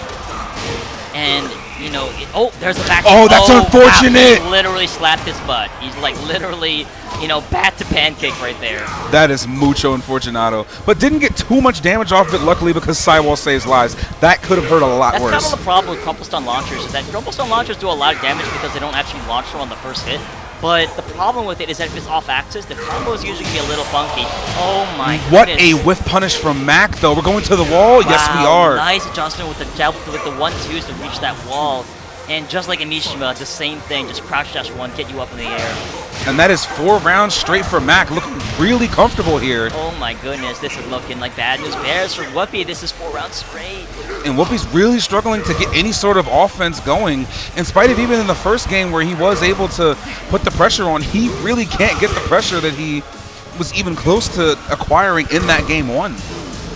So let's see what he can do here, because, man, he needs the damage bad. He really needs the damage bad, because unlike Commanda, Oh, the 1+2 throw, that's unfortunate. The launch throw, he's like, I'm done with this. Please just go away. I want to go on to the tournament. Please just go away. He is absolutely feeling too comfortable. The second hit protecting the first hit from being punished. Oh no. 5 straight rounds again. Oh, could it be a 6 game? Oh no, 6 rounds. The downer on the second hit of the 1-2. And Whoopi just can't get Oh anything my started. Goodness, it is smothering. Oh no. What is he gonna do here? Because Oh, and into that the would've power been so crush. huge if he had not been knocked down. Oh no, the second it's not looking good. And that was just such a very dominating performance from Mac there. Would not let him breathe, absolutely smothered him from start to finish, making all the right reads. I mean, like, that is such a hard situation, because unlike Commanda, the offense of the character is, like, with Asuka, it's a risky offense, and the offense itself, aside of the riskiness, is not that crazy. But Bob is built for that kind of playstyle, to rush you down, to poke you, to make you want to duck, and smother you with a lot of fast buttons. So Yes, sir. Negan can't really sit there so long before he has to do something. And the small hits that Negan was doing against against Mac, it's just not enough. Like, maybe he's getting 1 hit for every 5 that Mac lands on him. Exactly. And eventually, you just don't have any more life. Even if there's no launch, you just don't have any more life. And it was in that situation where, you know, he was forcing the situations, getting a solid life lead, not being able to do something. Now Whoopi's got to force something, and the moment you have to force something, now you have to open yourself up, and he started to melt away faster on that health bar. So it was really a catch-22. He had to do something, but either way, it was not looking good for him in that set. It's still very impressive to make it to top 8, but Mac's momentum thus far is looking really dangerous, and I wonder how his next opponent's going to feel about what it's been going. He's going to fight between the winner of Trojan and Joe Crush. So it's going to be Texas versus Texas now. Which is a good point, because maybe these guys have run into each other before, so we don't know what the record is like against them. It could be either one, they could go either. Who knows? Who honestly knows? I don't believe I've seen Joe Crush in a good bit of ICFCs. I don't think I've seen Trojan in too many online brackets, so I have no idea how this is going to go, even though they're from the same area. I mean, Texas is a big state, you know. That is a Lone Star, big country. So, I mean, they could be on other sides of the state for all I know. So Exactly. They might have never even seen each other in person. It's like, do I even know that you exist, that kind of thing? And that would be very interesting. God forbid they're both from Texas, and imagine if they've never even met in bracket before. That would be interesting. Sometimes there are just you know, hidden assassins in the bracket. You know, like, oh, you should be fine. Like, I don't know this guy. I don't know that. And then suddenly, like, oh, by the way, yeah, I'm a Tekken God Omega Akuma. Yeah, I just don't come out that much. I got a lot of school, but I figured I'd come out, try what I do, and then. And next thing you know, they're leaving a chemtrail of blood and bones. I know, and it's sometimes it's like a matter of like, yeah, okay, they're beatable, but it's like the first time, maybe not the first time. Exactly. You don't know what they do. You never see any match footage. You need time to understand what they do. Exactly. But I very much appreciate and actually really like to see those unknown names just come out and do, like, who is this guy? Now you gotta You got people are going to want to do research, like, does he have any videos out? Does he stream? They're going to want to know that data because you know they'll be back. The more you play this game and the better you do, you just paint a target on your back. Oh, absolutely. Especially if you come out to Summer Jam, Of such as course. Trojan has, and did as much damage as he did to make it to top 8. I mean, the man already beat Joey Fury, and I believe he put Junior in losers as well. Indeed. That's nothing to snuff at. These are not players who can get quote unquote gimmicked out. You know, they are smart enough to realize situations where they're not entirely prepared for or characters not super familiar with, and they know how to deal with those situations. They are like, okay, maybe I don't know this match too well, but here's what I can do to mitigate some of the weaknesses of it. So it's not just like one weird trick and I can beat Joey Fury. It's both beating them on multiple different levels. It's Exactly. adaptation to adaptation to adaptation. So getting this far is not a stroke of luck. I mean, of course, there's a little bit of luck involved for anybody, but it's well earned. But at this point, you make it to top 8, it's a little bit of luck, but it's definitely a whole lot of good Tekken that you've been playing thus far. More than just luck, of course. Absolutely. Like we had said, this bracket in itself, these names that we're seeing in top 8 thus far have been some of the biggest shockers of this Summer Jam. So they absolutely earned every single ounce. It's interesting because there are almost no super old school players. There are no super old school players left in this bracket. Probably the longest playing players here have been Mac, of course, and then Commanda and Whoopi. Everyone else, as far as I don't know about Trojan, has been kind of like a newcomer. Ty, Joe Crush, B-Rich, they're all newcomers to the scene, so times are changing. This is not... Last year wasn't 2019, and that was the last year we kind of had consistent offline Tekken. A whole year and a half has passed, and this is a different world. This is definitely a different Tekken setting. It's definitely a shift, and I really do like to see some of this younger talent come out and really do some damage, put themselves on the map. It's really exciting to see. I love seeing the OGs come out and do their thing, but the new faces have absolutely come to show what they got, and I love it.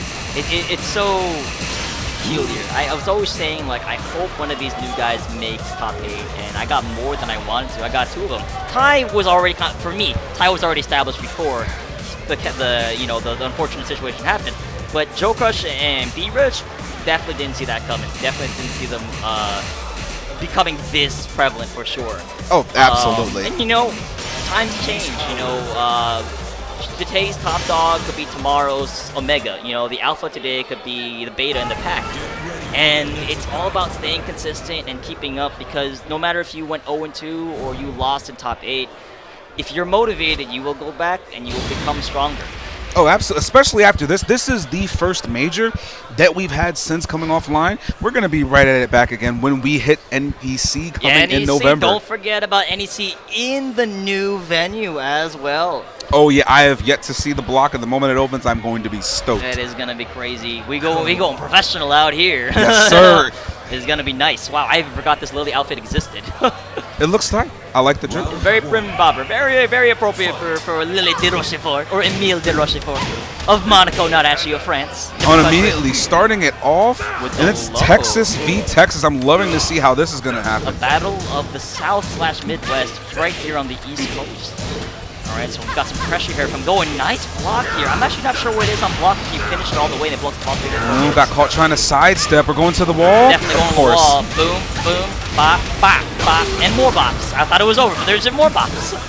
Was trying to get away from the wall. Nice. Oh, that was That probably actually not would what have he worked. wanted. He wasn't ducking. That actually would have worked. But a little bit too far. Joe Crush was not chasing him. Okay, the pressure from Lily. Oh, the Oh, what counter a hit. counter hit. That's going to smart. Okay, oh, just perfect. Oh, no. Interesting. Maybe, I'm not sure if he thought it was going to be a shallow hit or not. I'm not sure if that was a setup or something. He's probably looking for him to fish no, for you something. hate to see it. The jump over. Man, like that we had is, said. that is so much more than a optic. Oh, and a Matterhorn! Oh my God! The They are- classic. They the are low sweep. at each other's throats right now. Oh, he tried to finish, but he broke crash out in the middle. I don't care. I don't care. I'll do it again. I don't care. Listen, man, they buffed it to the point where why wouldn't you do it again? Why wouldn't you? Like, really, really, why wouldn't you? I mean, her down 1-2-4 is so good now. oh, my goodness. Okay, here we go. Oh, Matterhorn again. Oh, didn't launch it. He Did was not launch supposed it. to die for that. He was supposed to. That is a huge error. Okay, down forward into the hook and make it safe, but floated him. Don't Going play to that the way. wall. Don't. Nice float. And he's going to make this one hurt as well. Okay. Okay. All right. Oh, no, it's a little bit too Boy, much with the waiting chop. at the wall. Goku's like, I'll go for the low. Even if it was whiffed, I mean, he still got so many more chances, so why not? Well, interestingly enough, based on what we've seen thus far, Pepper Beef, we'd mentioned before that it's possible that even though Texas is a really big state and Joe Crush and Trojan are in the same state, would you say that based on the way they're playing now that they're familiar with each other, or that this may be one of the rare, if not a first encounter? You know what? It could either go either way. I'm seeing Joe Crush actually play a little bit more cautious. He's not really going in as hard as he usually does. He's a little bit more apprehensive what Trojan might do. Oh wow, the straight disrespect. Man, the guy is so confident on when he wants to mash, when he doesn't want to mash. It's really crazy to see. The man's looking really, really good right now, Oh, but no. I'd be inclined to agree Shoot. as well. So they're definitely at each other's throats, but playing very Oh, clean. he done. Oh, that's gonna He's hurt. done. He's done. Yeah, he's done. He's done. Lap, pick you up, And then a dive. I will never understand why my man's literally grabs you, tells you to stand up, and puts you right back where you stand. Well, maybe for like one part of it, you're kind of standing up, you know? Like technically, the half second that you are left off the ground, you're kind of standing. You're not wrong, but that is why Geese is definitely one I of the mean, more like you cerebral put him up characters. and then you put him back down. I mean, you didn't not saying you didn't go all the way up. I lift You things did. up and put them down. Put him up, pick him down, you know, just like that. And we're going to a different stage here. Oh, Kinder Jim kind of fitting for Lily a little bit. Maybe except for Gomo de Stereo might have been a little bit more fitting. But, I'd be inclined to agree. I mean, Italy is not France, but it looks European. The mask is off. The power oh, up. snap. I need to breathe. That's what it is. I needed the 50% power up from the oxygen around me to get into my true, strong state. It is about to be a hell of a set that we're going to have I here. wonder what the adaptation could be here, because it's just like Commander, where a single mistake is a huge reward for the character. And Trojan is definitely, he has a character very capable of making those mistakes known, especially with some of the best movement in the game, best sidesteps, so all he really needs is one. I mean, is it enough though? Because right here, this is one of the worst positions to be in the game. Wow, complete disrespect, 2-4. Okay, mash on the crouch jab. Man's got him at the wall, slowly poking him out here, trying to keep him where he wants him. But he's kind of sliding out. Oh, the full string. Oh, the down 3-4, the confidence. I mean, it's so tough. I mean, Trojan has been on the defense the entire time, and the launch he's got was like the rare mana for it. Oh, with the parry. He's got meter. Oh no. This is going to hurt a lot. Joe Crush is really starting to feel it now, and this is going. Where did his health bar go? It was there a minute ago. Oh, I got one of those too. I got a a jump too. ridiculous hop kick. But look at this. Even though he's doing as much damage as he possibly could, it's not enough. It really isn't. It's so hard. He still got him at the wall. Oh, he went for the wall. Giant bear hug. Oh my god. That was saucy. That was very saucy. He's one of the few characters with actually unique wall jump. It's kind of like a huge giant hitbox. The hop kick though, a little bit off axis. I don't think he's going to be able to get the wall. Oh, he's going to just barely. Yes, with that new tail spin, that definitely has buffed her wall carry as well as her damage. Nice So off-wall punish. definitely getting some mileage off of that. Oh man, it's so bad. It's just like, the match with Tai where he's only really winning off the clutch situations. Neutral is not really in his favor. There's no outplay. He's definitely been getting smothered, even though he's got him at the wall. Joe Crush has been perfectly comfortable. And he's still got a bar to work with, so he can make this hurt really fast. I'm wondering if there's like a situation where you can maybe pressure Joe Crush. Oh no, it's not going to be as bad because it's floated, but it's still going to be a lot. And sidewall save lives, not quite. That is going to be it.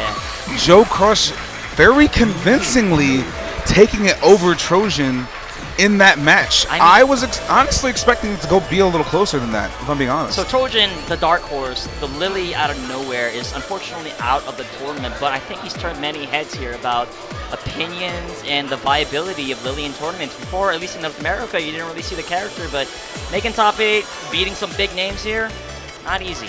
Especially with a character like this. One, how many Lilies do you really see at this high level? Nah, let alone Lilies, period. And he did a lot of damage in this tournament thus far. The only one I can think of is like Kane and Lily. I mean, Kane and Buffy, but Buffy hasn't really had the same success that Trojan has had here.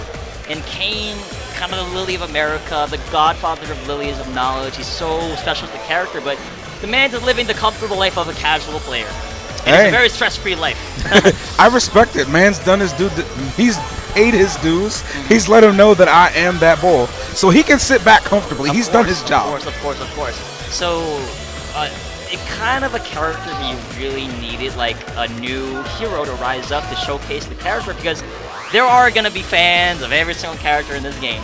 Doesn't matter how popular, how bad they are, how good they are, how cheap they are. There's going to be fans. Like, this is my favorite character.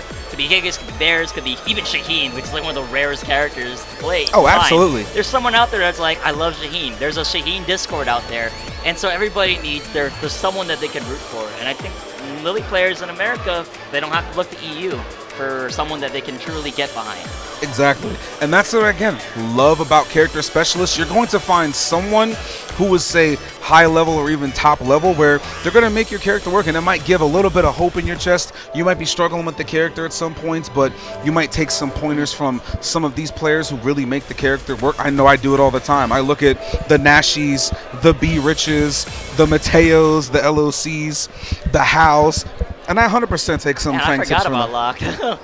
He's also living that casual player kind of life. I can't forget about Locke. That's my Formerly boy. of the East Coast, now of the West Coast. Like, man, Fang is really good, isn't he? Nowadays. Yeah, everybody wants The a pocket long Fang con, now. The long con. Joey Fury, son of a gun, tricked everybody. Trick Bamco. Well-detailed analyses of why Fang is not good, and look at what you've done. Look And at now, what he's done. you know your character is good when people are saying, "Yo, this character needs some." You know your character is good when people start having a pocket character, because you're starting to see a lot of people, have a Fang in their back pocket who have pretty solid repertoire. Again, Magnificent, usually a Bob or even a Jack. Say even sometimes Negan. Also whipped out Fang in bracket at Summer Jam. Did a pretty good performance with him, even though he was mainly rocking Bob. But Fang has definitely turned a lot of heads. I mean, we don't have to look far for viability of Fang. I mean, this tournament, online tournaments, and even in offline, don't forget we played a couple months ago. Yes, sir. Hyper versus Arslan Ash. Oh yeah. Oh, I had my eyes glued I bet you to did. the screen. I mean, you had stars in your eyes probably with that I was one. starstruck. I know. You were like, they screaming like a little schoolgirl about that, I'm about to cry again just thinking about it. I mean, that's not what you call it, like a Fab or a Joey Fury or like a Nobi. That's a top 2 in the world player. Yes, sir. Oh my goodness. So, with the float to but start it without off. further ado, we bring you to our winners finals, first of 3 set between Shadow 20Z of the Illinois versus Philly's own Commander of XIT Gaming. Yes, sir. I'm ready for my boy to do damage. I'm so proud of him. What an impressive run he's had thus far in winners. Now going up against one of the finest to do it, Shadow, with his Claudio. I'm liking what I see. This is going to be interesting because Shadow is such a controlled, compact player, and Commander is very comfortable with that pace of like, oh, you're not going to rush me down, that's great, I can play comfortably, but where's their opportunities, Is there going to be many opportunities trying to get damage? Exactly. At this point, it is going to be about 100% of outplaying, because neither of these players will really give you a whole lot to capitalize Oh, on. he's dead. Oh, he didn't even what need it. an He didn't even try impressive for it. counter You don't hit. even need it. You don't even need it. Delicious. And it's like we had said, both of these players very calculating, has very good ability to adjust, and very calm and patient. I will run this clock down type of gameplay. So at this point, it's going to be 100% outplaying. There's not going to be a whole lot of mistakes you're looking for. Right. You're going to see hard reads and ballsy decisions. That's it. Oh my goodness! But I mean, I think those ballsy decisions are not going to come until later in the set because these two very respectful, very controlled players. Oh, what a whiff punish. And adjustment for the combo as well. He knew it was off axis. He converted to something better. Oh, the confidence. This guy's so confident. I believe. I love it. Oh, he's definitely dead. feeling it. He's dead. F4. Oh my god, he's not dead, but he almost is. Oh, and he's got rage and spent it. He's got the starburst, though. Let's see if he can put some damage on the board. 10 seconds on the clock. And slowly poking him out, like we had said. A lot of these rounds are going to go down to the wire, whether it's a timeout or they're racing to the end of the clock. This is absolutely a battle of timing. There isn't like a character specific, like, oh, he's gonna do this, he's gonna do that. This is all timing. This is a matter of player versus player. When are you gonna throw it, and am I gonna be ready for it? Yes, sir. And Shadow is thus far been playing very well, but like we had said, not really any big mistakes with the exception of that one whiff. It's just been Commanda playing very clean. And I mean, like, I thought it did. I really thought it did. Ooh, I was about to go crazy, brother. But that would have been a wall. Oh, speaking of walls. Oh, dropped it though. No A little bit conversion. awkward. He was a little bit farther than he thought, so he wasn't sure how to convert it. Ooh, got him at the wall here, trying to put some pressure Down on to him. the wire, but 15 seconds, not too big of a light lead for Shadow. But And he's got Starburst, the threat of it. He's comfortable to sit on it. Ooh, that would have been a very dangerous whiff punish if he'd gotten that. 5 seconds on the clock. Nice contest from Shadow. Don't give him the big stuff. He needs to do. Oh, tried to whiff punish. I can 100%. I'm going to be honest, I would have tried to whiff punish that too. My instinct would have kicked in immediately. I mean, like, how are you going to be able to take that damage from Shadow away? Like, it's a scenario where you know how patient he is, you know he's waiting for something, but you just have to. You have to do something about Precisely. it. He's got a launch here, but is it going to take him? Oh no, just as far as he could go. The punish. Nice punish! Perfect punish. Optimal. And just like that, he's got him right at the wall where he wants him. Trying to, lost the position there. Okay, he's back at the wall. The pressure. Oh, and the counter hit. And the optimal combo. Like we had said, not necessarily a whole lot of big mistakes, but big reads, ballsy moves, finishing the string, getting that counter hit damage in. Was thinking of big counter hit, and this is massive. He gets the wall. This is massive. This is massive. And flip them on his head. 70%. Tiny hits there. Oh, he's got him right at the wall where he wants him. Floated him out of it. I would go low. I honestly would go low. Oh, I'm scared. He's just a perfect. Oh, no perfect quite yet. Not And the magic 4. Whoa, setup. He wants to set up. He wants the wall. Careful of the wall. Has You know the he threat wants of rage it. and Starburst here. Oh, I'm so scared. Somebody hold me. I'm scared. And the low to take it. That's one for Commanda in winners finals. The crowd, man. Everybody's watching this. Everybody's watching. Philly, go crazy for me, please. It's your boy on the winners finals. Let him make it. And that was so solid. That was no gimmicks. There was no cheesy play. There was no random weird setups. He actually just straight up outplayed him.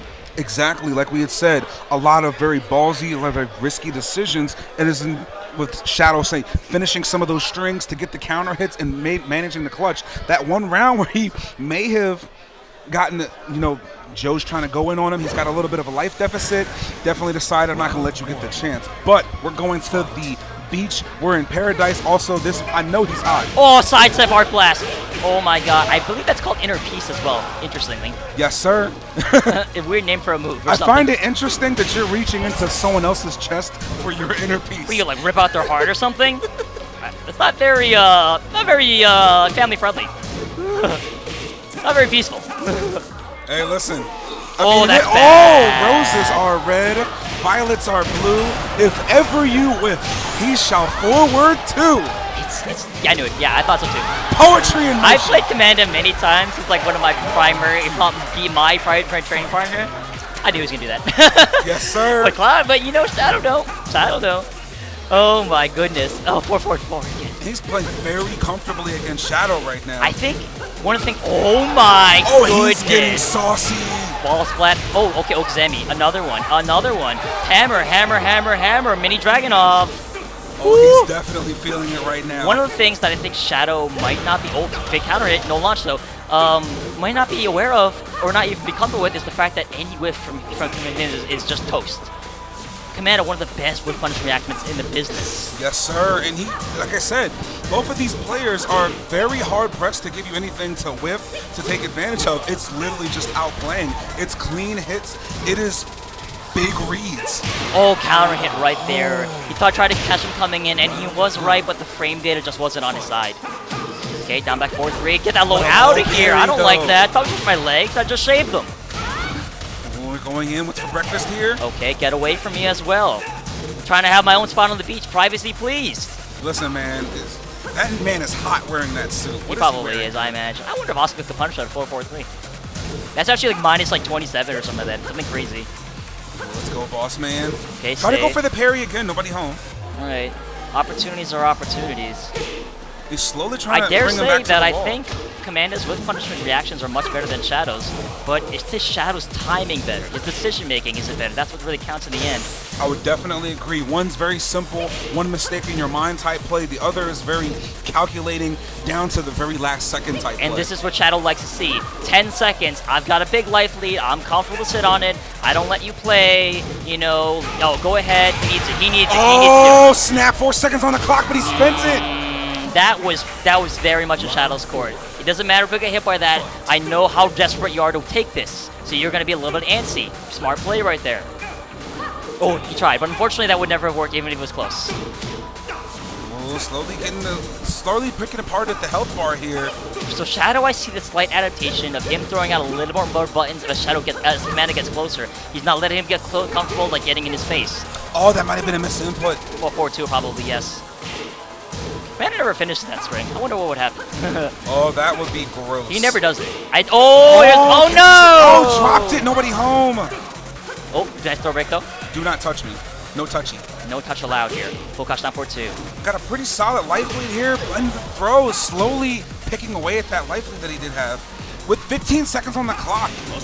Okay, Ose. All right. Now 10 seconds again. Life is close. Oh, Oh, no. Magic 4. He's not dead, but he's going to be really close. Oh, my goodness. I've never even seen that wall carry. He's dead. There's no way. There's no way. Yeah, there's no way. That's it. And that's going to be one for Shadow, tying it up in winners finals. This is going to be a hell of a set.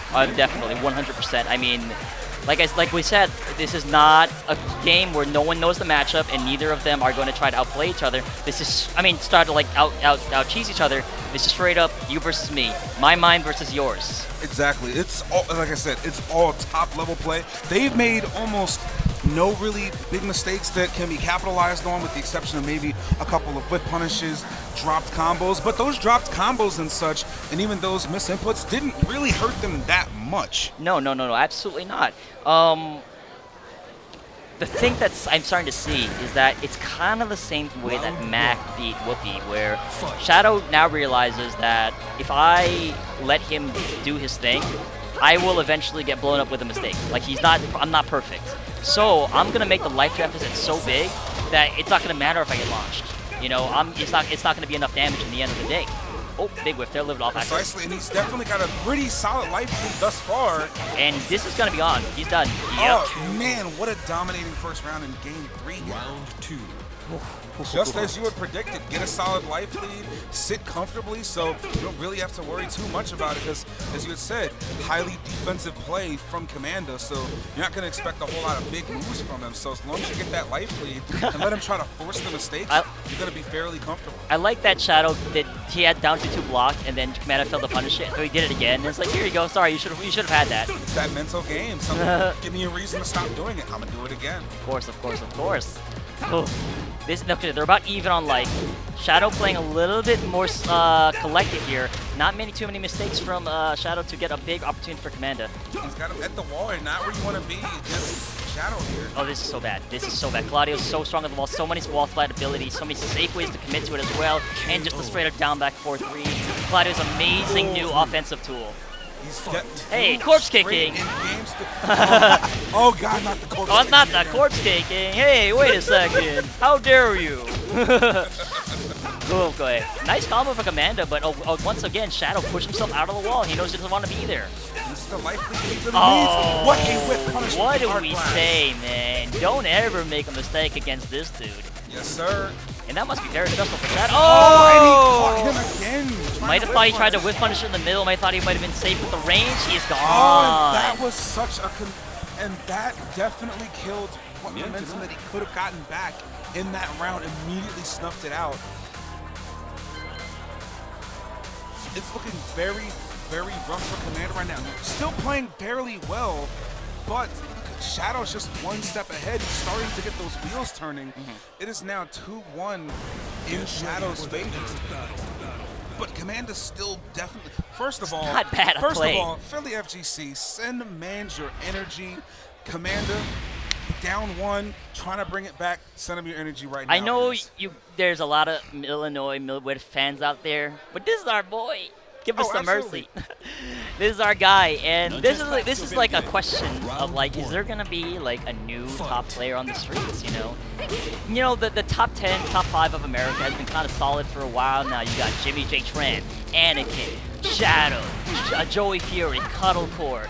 But is there a new player that could join the ranks? Absolutely. This is one of those moment of truth tournaments where you could see someone really do damage, and it looks like he's getting a lot of mileage on that delayed back. Oh, he key charged. 3-2. I wouldn't get up. Yeah, I wouldn't get up either. Honestly, as like free as that looks, you don't want to risk it. You don't know what he's gonna do. absolutely You not. don't know what he's gonna do.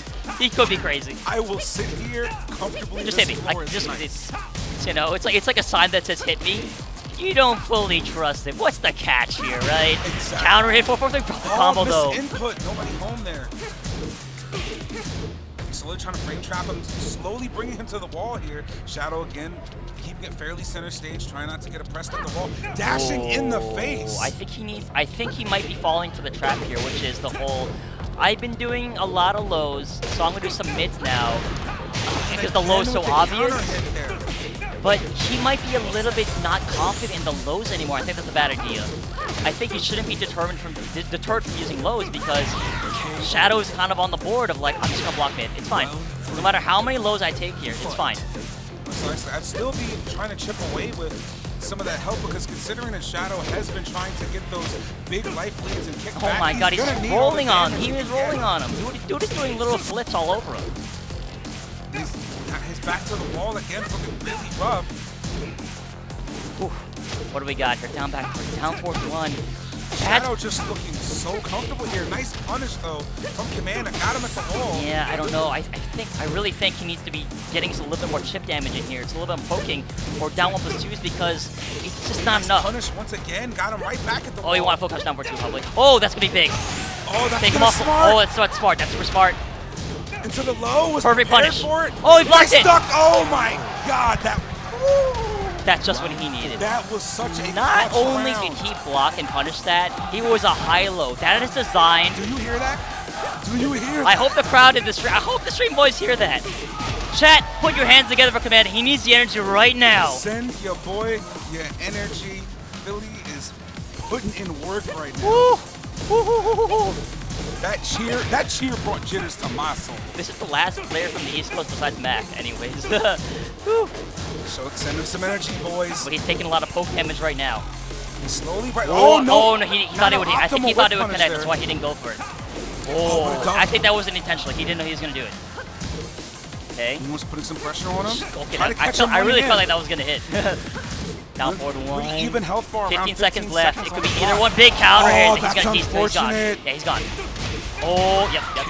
We're going to final round here. Game point for Commanda, but match point for Shadow. Let's see if we can get to a game 5 here. Oh God. Plus 8. Bro, he was it's ready too late. for that. At that point, it's obvious. If he's desperate, he needs the damage. He's gonna go for the low. Oh, but a take off the wall. sidestep too. Very clean. Okay, gonna go for Ogzemi here. Oh no, I would've gone. Oh my God, this is tough. This is so tough. This is so tough. And Shadow again just playing so oppressive and very clean, not giving him anything to work with. Right, and I don't think he's scared of the low anymore, you know? And he needs the damage. Is he gonna keep the pressure? He's gonna run away? I think he's gonna keep him pressure. Oh, that's No, big. back 3, No nobody punish. home. He's got the threat of the red dress here.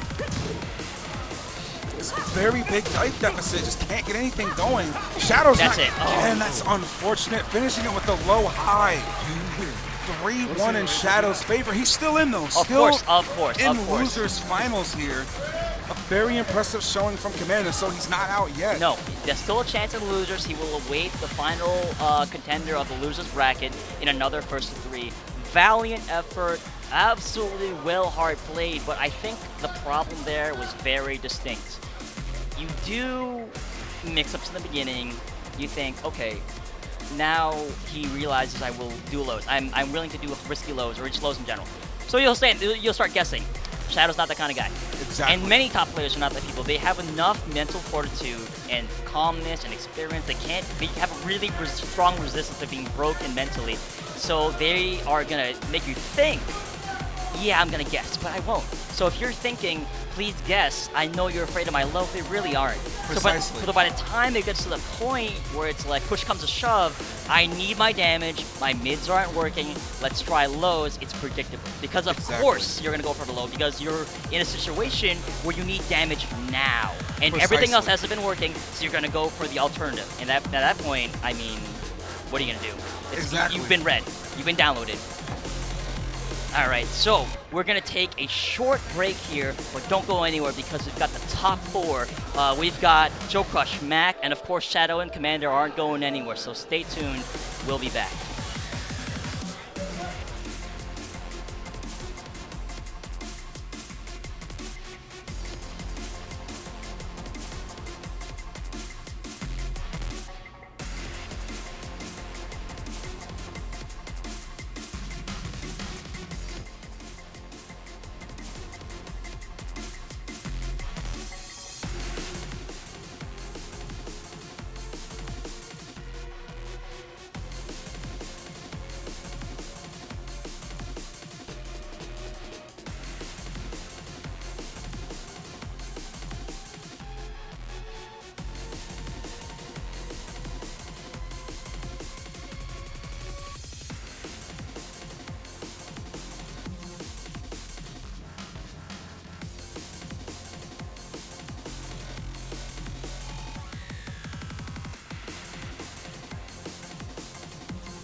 Welcome to the King of Iron Fist Tournament 7.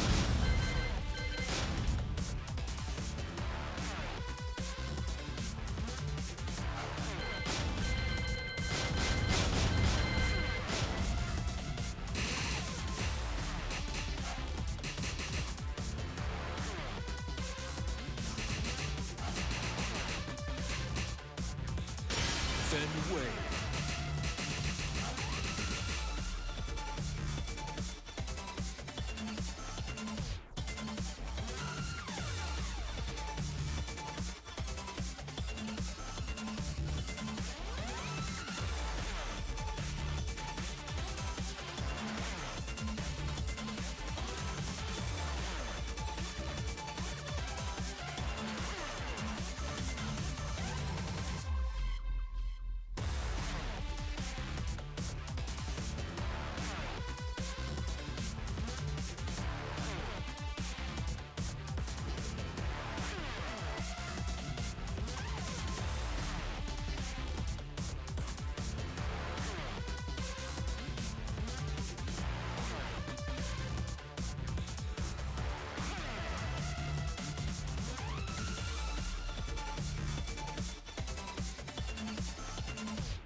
Ladies and gentlemen, welcome back. We are live at Summer Jam 2021, post-COVID, back offline. Tekken Top 4. We've got a lot of solid Tekkeroni and cheese coming at you. Once again, it is your main man with the hair pick in hand, Afronomical, being joined by the incomparable Pepper Beef Too Spicy. My mans, what have you thought of this top 8 thus far? I don't know how it's always so good, you know? I really don't, like, you know, the universe is a chaotic place, and it could possibly be a situation where there's just really good players and the skill level is so big that you just, you know, it's blow up, you know, it's free. I don't know how it always ends up like this. Well, the matches are just so good. I hope you are enjoying themselves out there, chat, because I don't know if it gets any better than this, because this is really good. I'd be inclined to agree. And this top 8, like we had said, from top 32 to top 8, none of these matches have skipped a beat. No. These are matches that will go down in the Tekken history books as some of the best out there. But you know, we have a lot of people who have, you know, been grayed out in this tournament. Basically, Joey Fury's gone, Anakin's gone, Junior's gone. You know, now we have Tai, Trojan, all out of the tournament. Whoopi. But we've still got a top 4 remaining here. We've got our losers semifinals against Magnificent, representing Buffalo, New York, and Joe Crush of Texas. And it is going to be Bob versus Geese. So this is going to be a heck of a set. Both characters, again, pretty darn explosive. And I know for a fact that they've both played in ICFC plenty of times. I'd be hard-pressed to say they haven't ran into each other in brackets. So I know that this is basically ICFC offline at Summer Jam. Let's see how they fare in this should be very peculiar, because the big question in a lot of people's minds is, like, are these online heroes as good online as they are offline? And, you know, even if they played in locals before, this is like a different story. This is a major. This is on the big stage. Yes, sir. And that definitely factors in. Absolutely. Loser semis right now. And he finally gets that 1+2 throw. Oh, interesting. I wonder how he mashed into it. In the back, what's he going to do? Oh, he already knew that he was going to do that. I'm surprised. He's going to try to low parry. Okay. All right, so getting slowly close to hitting the bar here. I wonder. I'm curious.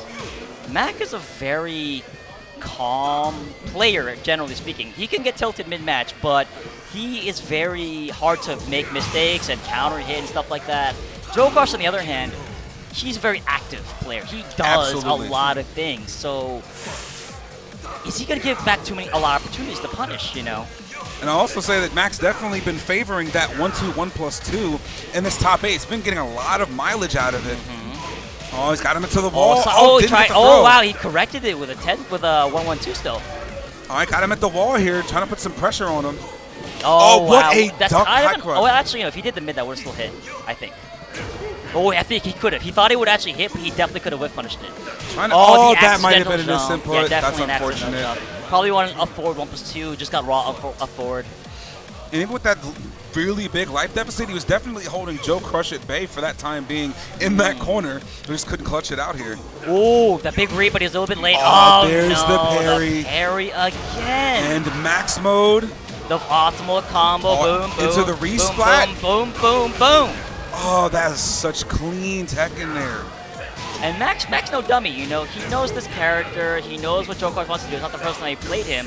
But this is such a, oh my good. And with the cross-up Back to the wall. Not going to kill him, though.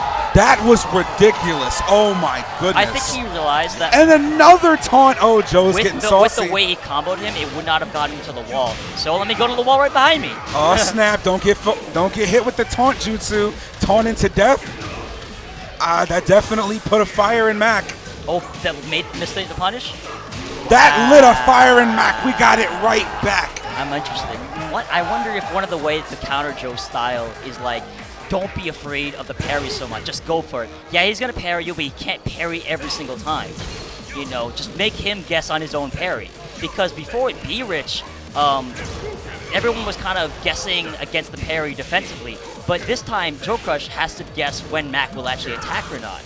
Precisely. And Mac, like we had said, isn't really giving him a whole lot of mistakes to take advantage of. So he's been playing very clean. And in my opinion, Bob is a pretty solid character that can snuff out pieces pressure. Exactly. I am pointing at the screen. You can't see me, chat, but that is exactly what I mean. Joe Crush went for the big jump. Let me avoid this low. I know he wants to low me. And Mac, what is he doing? I backed up. Ah, okay, sure. Choose a defensive option. I don't care. Yes, sir. And can we also just say, it's like we had said before, taunt into death jutsu's real. Man's hit him with the taunt, and Max said, all right, I got something All for right, that. so that's how it's going to be, huh? I got something for that. It never fails. And now we got a set here. Ooh, is that in the decision I sense? I hope not. Joe Crush, my guy. It's all right, you know. It's going to be, you can recover with Geese Howard. But I think why he wants to maybe switch characters is that he thinks that I've been figured out. that the whole, like, I'm going to jump your lows, I'm going to parry your mids and make you scared. Maybe I can't do it against Mac. Maybe he's too smart. Precisely. Mac has been playing too clean thus far. Going with the Julia pick. I don't know if this is smart. Not because his Julia is not bad. Of course, it's amazing Julia. However, Julia kind of relies on you being frustrated, like being tilted to the point where, please stop elbowing me in the face, I'm going to press a button. And then comes counter hits, whiff punches, all the sorts of things. And Mac's not really the kind of guy to get flustered. He's very, like, controlled. He doesn't mash. He doesn't press excessive buttons. He doesn't just do crazy moves. I'm very curious as to why he wanted to go with the Julia, because it's not that his Julia hasn't been, too bad. His Jack's also pretty solid, but his Julia hasn't had the biggest success in this bracket thus far. No. I mean, his Julia was the one that kind of got, for lack of a better term, kind of blown up by Commander's Oscar. Precisely. Okay, yeah. Oh, and I'm starting to let it run. There was something that, shout-outs to LJR, told me one time, is that if your game plan is all mix-ups, that means that you have given up trying to outplay them. Precisely. And that is a bad sign, because just barely. Are you kidding me? He's got the sliver of health. Oh, the big low. I would do it again. Oh, my goodness. Oh, my goodness. He wants to make a mistake. He wants to make a mistake. Oh, I think he caught him backdashing. Oh, so the Julia's starting to get one round on the board, so he's getting some wheels turning. I still probably would have thought he may have wanted to go with the Jack, or at least stick with the Geese. I personally think because he's been on such a roll with his Geese Howard, I probably would have wanted to stick with that character. Oh, that's bad. Oh, that's the new going to be launcher. launched. He's not even going to try to shore you. Actually, I'm not even sure if it would punish. Oh, nice block with no punish. Interesting. Oh, and a counter hit challenge. It ain't a natural one, but it sure is a counter hit one. Boom. But to the wall. Not just playing the wall splat, but still pretty good. Oh, wrong punish. Oh, let's go, Mac. He's going to feel it. So good. He's really making Joe Crush second guess when he should try to mash, when he tried to, like, duck. It's so haphazard. It's all over the place.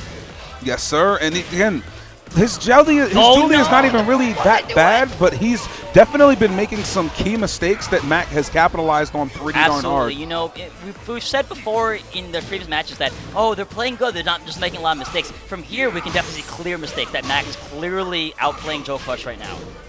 Oh my god, the big read. Don't do that to me. Joe Crush trying to go for the throw, no touchy. 2 throw would have put him at the wall, but nope, not going to get that. Just barely. The karate chop, the Daniel San, the Cobra Kai. Get out of here. My man's is on 2 rounds here, trying to go to losers finals. Excuse me. Okay, elbow. Crash on the party. Party's over. There's a bunch of Martiners at this party. Get out of here. And he's got him at the wall and slowly getting back towards center stage. That could have been really ugly. Yeah, despite Julia being such a great aggressive character, it feels like Mac has been dominating the neutral. That Joe Crush is playing towards Mac's pace, not the other way around. Exactly, and he's been trying to open him up with Julia, really but he's just not getting anything really big started.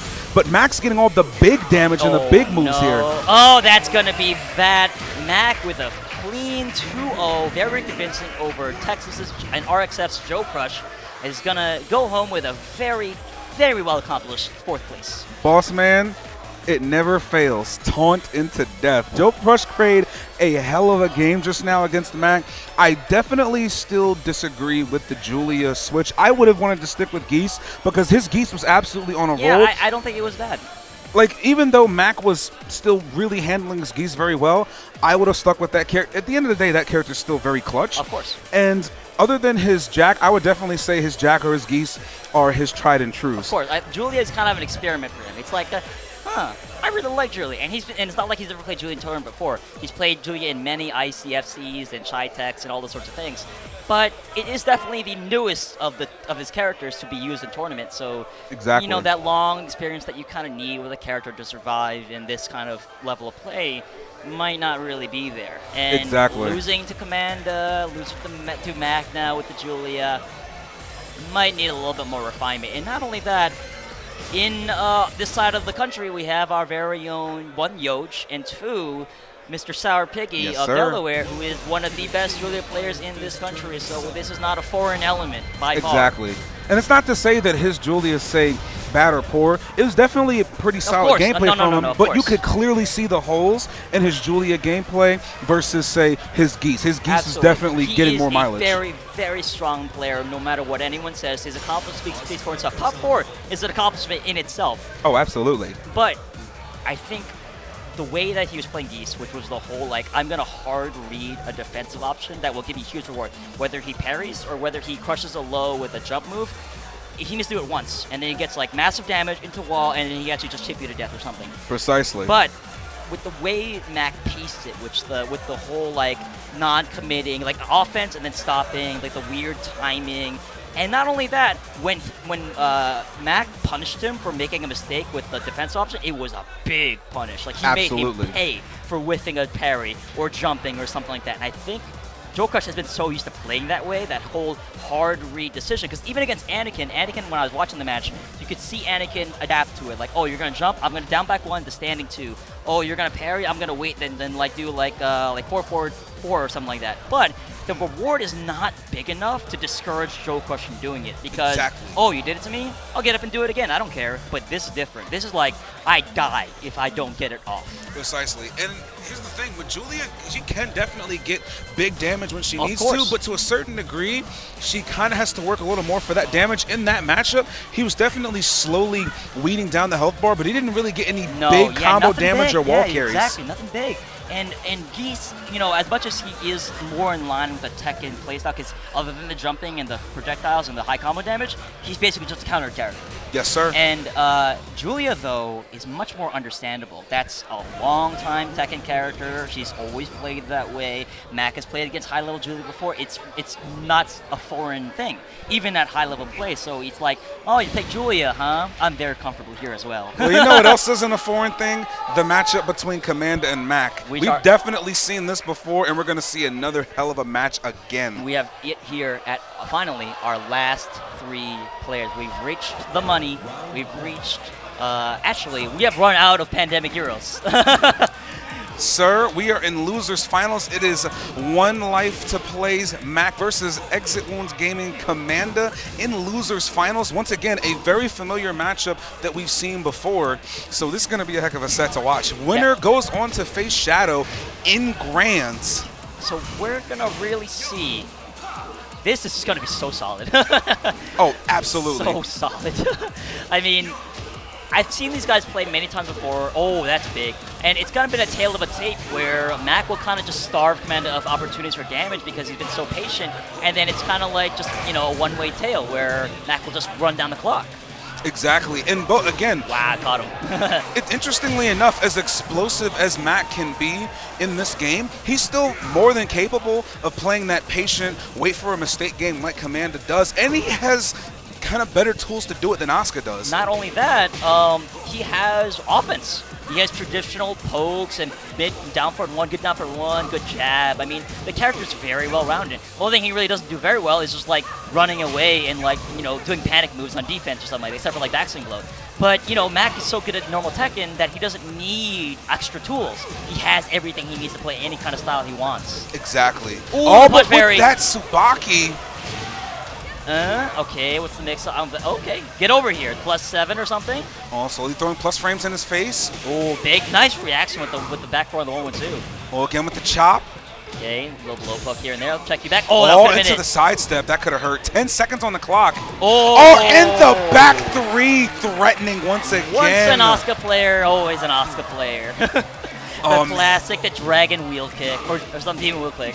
Oh, but getting floated to the wall. Not going to be big damage, but now he's at the wall. Has to deal with this pressure. Oh, nice get. Hard duck today, a 2 throw. Command come back to 2 the wall. throw. Oh, just a little Oh. bit late, but no upward 4 from Bob. Oh, inner piece. And again, nice sidestep. Oh, time by 3. Actually, it was guaranteed. I think the way he got up, he couldn't block that. Ooh, and he's got a pretty even. A very slight life Even bigger lead now. here. Ooh, And 2 straight, so he's looking very comfortable in this first game of Asuka's Losers jab Finals. looks so freaking awkward. It's negative too, so it's probably one of the most awkward in the game. I mean, it looked like, how do you train that? Like, here's how you jab. You do a weird, like, pose out there. 1-3, 3 straight from Commander, convincing game 1. My man's is feeling. I can hear the crowd back here too. They're going crazy You know, as well. Mac is an East Coast guy. He's been around a while. You know, we're all friends with him. You know, he's a cool guy. But, you know, when you get down to the specifics, if it was like us, like, if it was Mac versus, you know, someone like, let's say, Rip from the West Coast, we would be cheering on Mac. Oh, absolutely. But when you become more and more specific, you're both East Coast, but this is Philadelphia area. So It's the boy. I you got to know, root for the boy, We're man. even more specific with who we're rooting for. Yeah, Broad Street Bullies. Of course. Like I had said, everybody in the chat, everybody who was offline, send this man your energy, because he is going in, putting on for the Keystone. And now Mac, scourged from the Bob, looking like to go to the Fang way. And now you're kind of like torn here. No, I'm actually not. I'm sorry. I love me some Fang Wei play. I'm Fang Gang, but it's my boy You Commander. know, this is reminding me that, like, when Nash told me he was going to fight Sukin in an exhibition, he was like, yo, can you help me fight Lei? I was like, of course. No, there was no hesitation. There was no hesitation. Oh, absolutely. Like, So, listen, I'm sorry, Sukin. I'm sorry.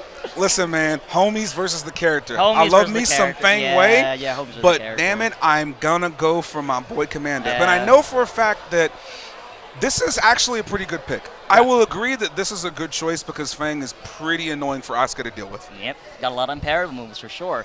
And he can stop any kind of offense that Commander does because of his great panic option, and he's got the offense to boot. He's a really well-rounded character at the end of the day. I guess the only thing he's really not that great at is just launching you randomly. But overall, so far he's already putting some pretty big damage on the. Already forced him to duck wrong. Oh, the and forward four slapped him in the side of the face with the heel, with the side of his foot. that F4 has been putting in so much mileage for B-Rich and Mac in this bracket Oh, they're thus far. sidestepping with each other. Where are you going? Where are you going? For those at home who don't know, the reason why Mac is sidestepping with Commander is to keep him at the wall on axis. You ain't going nowhere. And Fang is very clean with that, in which he can do his snake dash cancel. So if he ever wants you where he wants you, he's going to keep you there. All right, so this is really bad. Oh! I'm sorry. Roses I'm sorry. are I'm sorry. red. When I meant really bad, I meant Mac. Violets are blue. Oh my God, Rage Rider. If ever you whiff. Oh my You shall goodness. forward. Oh my goodness. Somebody, please. And just like that, took it all the way back. Just like that. All it took was one whiff punish into a Tooth Fairy. That One. was optimal. That was like, I don't think you can get more optimal than that. I really Commander don't. has been so clean, one, with his whiff punishing, with his sidestep moves. He's been very clean He's in a thus flow far. state. What a perfect punish. You know what he just did? He not only stayed ducking that entire string, he got up and did a 2-3 to get the walls flat. Oh my goodness. He is looking so clean. Double 1-1. This is sick. This is 5 rounds straight. This is 5 rounds straight. This man clearly is perfectly comfortable in his element, in spite of how annoying another- this character. another- he dropped Drop the combo. I think He didn't go think back Mac's to a little Yeah, shook. he didn't go back to He wasn't sure how to convert it. Oh, and run into the arc blast. Oh my goodness. 1+2. Let me touch your abdomens. I like how they look. Oh my goodness. Oh, and big what a with- sidestep again with And the arc optimizing blast. with the off axis. Gonna get very close. Not to the wall though. And Kobe dunking on him. That's 2 straight. I'm at a loss for words right now. That is now 2 straight and very convincing from Joe. So the counter pick God. did not do him He any didn't justice. do anything. It wasn't even a Fang thing. I think it's just a player thing. Exactly. And granted, this man has had plenty of experience against Fang thus far. Nashi, Be Rich, yeah. Fear of Silence. Yourself. Oh, of course. The man himself. So if there's one character, even in spite of how much he doesn't like this matchup, there's one character that he's absolutely is going to I don't know what I'm gonna doing. be familiar I with. don't It's going to know. be Fang. Yeah, I'm not even gonna say it because I keep thinking a commentator person. So I'm just gonna shut up until it happens. And that was again, it. his movement is very clean. Fang very weak to his left side in a lot of his moves. I didn't think it was. Yeah. Oh, of course. wow. You were not surprised by that at all, aren't you? No, I wasn't. Neither am I. Yeah, Neither. Lost Standing 3 is one of Fang's most inconsistent moves by Yeah, far. they buffed it too, but you know, a move is a move, right? Precisely. I'm very used to that just not working. I'm in not. the I'm just like way stone faced the entire time that it whipped. It's like, oh, it's Fang Wei's flaws. Oh, down forward 3 though. All right, so we got something going here. He's gonna be very close to the wall, but not quite there. All right, so got him at the wall here, trying to put the. He's actually backing off, giving him some breathing room. Right, because you know, Asuka's still Asuka. Explosive, just as he learned last game, And explosiveness Fish is up still to gonna get him. Yes, All right, so sir. it's not gonna happen. So I was gonna say he better not 9 rounds straight him. All right, so thus far, It could still happen. 6 rounds straight. Finally got on the board. That's so lucky for Asuka, able to cancel your whip punish. That's so nice. Yo, that is really, really. That is so nice. That is a very good tool that he is very good at using. I didn't think it was possible, but Commander's movement has become even better. All he to went the for full it. string. He went for it, but not too much reward. That was pretty risky, but not too much reward. Oh, and Mac trying to get some offense going here. About 30 seconds on the clock, and both of them still have a good bit of health left, so they've been very, very patient thus far. Definitely, and you know, they're not trying to they're not trying to rush things because they know one mistake is just going to be it. Oh, he it's jumped on at the a same delay time. hop He kick. jumped at the same time, so he didn't get a combo. Ooh, wow! I think he could have gotten it, but he didn't believe. Oh, both of them. And once Both again, of them. while standing 3, just not doing justice. Oh, the Kempo shoulder. step 2, 5 seconds on the clock. Didn't catch him. Not enough time. Oh, not not enough time. quite, Not just a enough little time. too late. A little bit too late. Mac kind of thinking, I'm going to space him out because if I space him out, at least he won't get damage opportunities. Precisely. Now he's starting to put some damage on the board. It's a smart play. Let me get some offense, and then let me just, let me just wait. Let me just wait. It's all good. I don't need to do anything. And he's got him starting to duck a Just little stay bit. slap. And this is what Fang Wei wants, to start getting a lot of the ducking from their players so that they can start to get those DF3s working. and Oh, the some of sides up those four. mids. He is not dead, but it's going to be very close. Oh, sidewall and into... That was guaranteed, I think. Yes, it was. And that's now 3 straight rounds for Mac in game 4. So clearly the counter pit's starting to get its wheels turning now, but still in Commander's favor thus far. Is he going to do what I think he's going to do? Okay, never mind. I thought he was going to actually go to a small stage. Oh yeah, we're going to infinite stage now.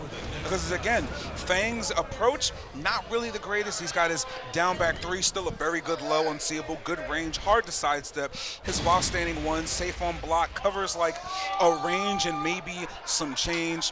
Other than that, not really too many great approach tools that Fang, maybe head spring, but it's -4 on block, and sidesteppable. Yeah.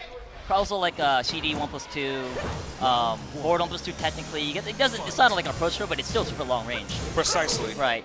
So he's got some ways to get in on Asuka, but not necessarily the greatest, especially on infinite stage with Commander. Some of the best movement in the game and some of the best whiff punishment in the game. The thing I'm concerned with is that that's good.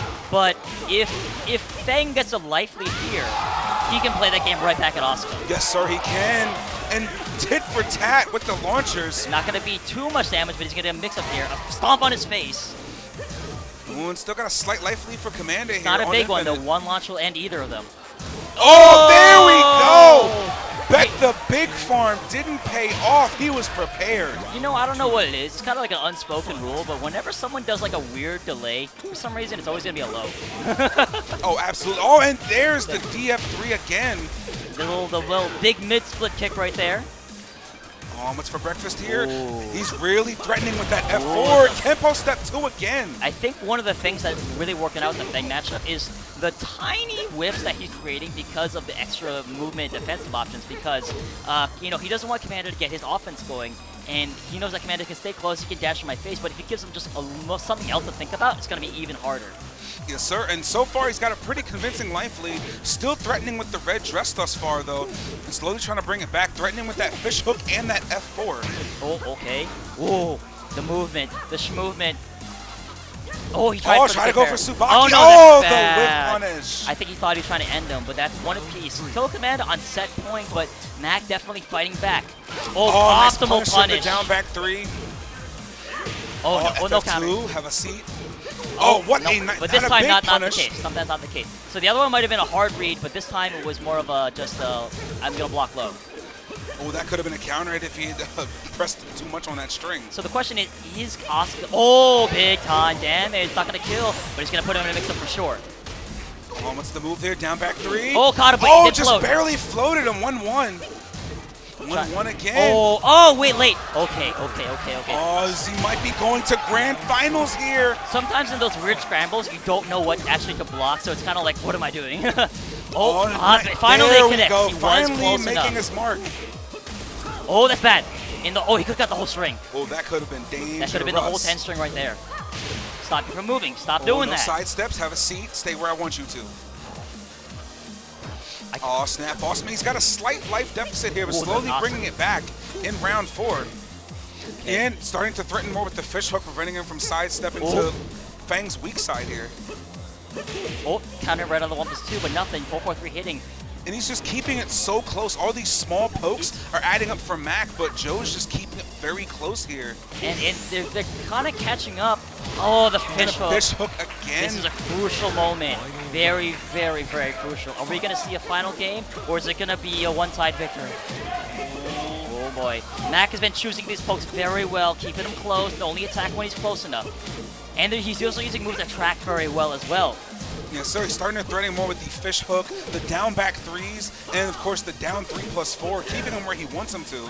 Oh, just like that. And the That's Kenpo exactly step. what I was saying. It's just like, it's going to be a lot harder to connect on him because of these extra movements and extra defensive tools. On side step 2. It's for breakfast here. Oh, that's Oh, bad. and the counter hit. And we're going to a game 5. This is what I was kind of concerned with because if Mac can control the pace of the match, the infinite stage is not going to help him because he's going to be able to run away. And the back tempo and the up 4-2 and all these different moves are going to make it harder, even harder for Asuka to apply offense. And it's already hard enough for Asuka to apply offense. Even with Commander's newfound confidence in the offense, it's going to be even tougher. And now we're in game Wow, he decides to 5 go back onto it. of losers finals. This is going to be, oh my God. This is a pivotal moment for Tekken history right here, folks. Absolutely. Who's going to grand finals versus Shadow 20Z? There needs to be a big playstyle change, honestly. Not too much, but in the case of, he can't allow him to keep poking. I think we do need to see more panic buttons, honestly. You can see he's Ooh, with the drop. counter hit, nobody home though. You can see starting to threaten a little more with the lows of Fang, the down 4 and the down back 3. There it is on again. another Kenpo step 3. Step 3. Ooh, slowly trying to chase him down. He's got a bit of a life deficit here. Oh, he's going to poke him down. Oh! This is Roses are should be red. Violets are blue, if ever you will. He shot forward. 2 rounds away now from taking the set and getting his run back against Shadow. He could go either way. Wow! What a whip punish with the hot And that is kick. such a high-level decision because he realized that the jab didn't connect fully and that he was kind of outspaced. Oh, my man's just got a pretty solid life lead thus far within the first 10 seconds off of that one read. Oh, yeah, respecting that. Careful of the punch parry set up the Nashi. All right. He's slowly trying to poke him Oh, away. big damage and big plus frames. All right, got a slight life deficit. Quick What a off for duck, no but no punish. punish. And again, just threatening with those lows and the tracking moves. Dashing in the face, Oh, the whole nothing thing. there for the arc blast. Oh, side step 2. No launch, though. All right. Oh, that was kind of big. He's got the, I he's got feel the like red someone dress. wants something big. Someone wants something big. Oh, Oh, block. spins it. Big. Oh! 15 seconds left on the clock, and now he's got rage himself. This could go either way. Breaths are 10 being seconds held left on the here. clock. Got him. Oh, and the No, counter oh. hit! Don't backsway. And he spins it! Oh, nobody's home, just back the farm! See, this is what you don't get online. Ladies Do and you gentlemen, hear do that you crowd hear out there, that? ladies and gentlemen? Oh my God, it's so crazy right now. Woo! But it's not over. Mac has been in this situation before. He is not a stranger to making comebacks no matter how pressure the situation is. Yes, he is. Yes, he is. He's very familiar with this, and he's already made some pretty solid comebacks thus far. But of course, we want Commander to make it to that grand final stage. I need a Fitbit. I need to see my heart rate. Oh And my he goodness, arc the blast interpiece! again. He's feeling it. The reset, Try but to he's go too for the far. He was reset. too far. He's too far. Interpiece again. Oh, keeping the him at patience, bay. the adaptation to realizing, okay, what is he going to do? What is he going to do? Do I need to come close? Do I need to mash? Oh, the down back 3. The Hot hotkeys! Oh, snap. But the wall, there's a lack of wall. Oh, and he dropped the combo. He's going to grand finals. 3 straight in game 5. Is the stage being rushed? Yes, it is. Oh my goodness, yes. Do you hear that? Do you hear that?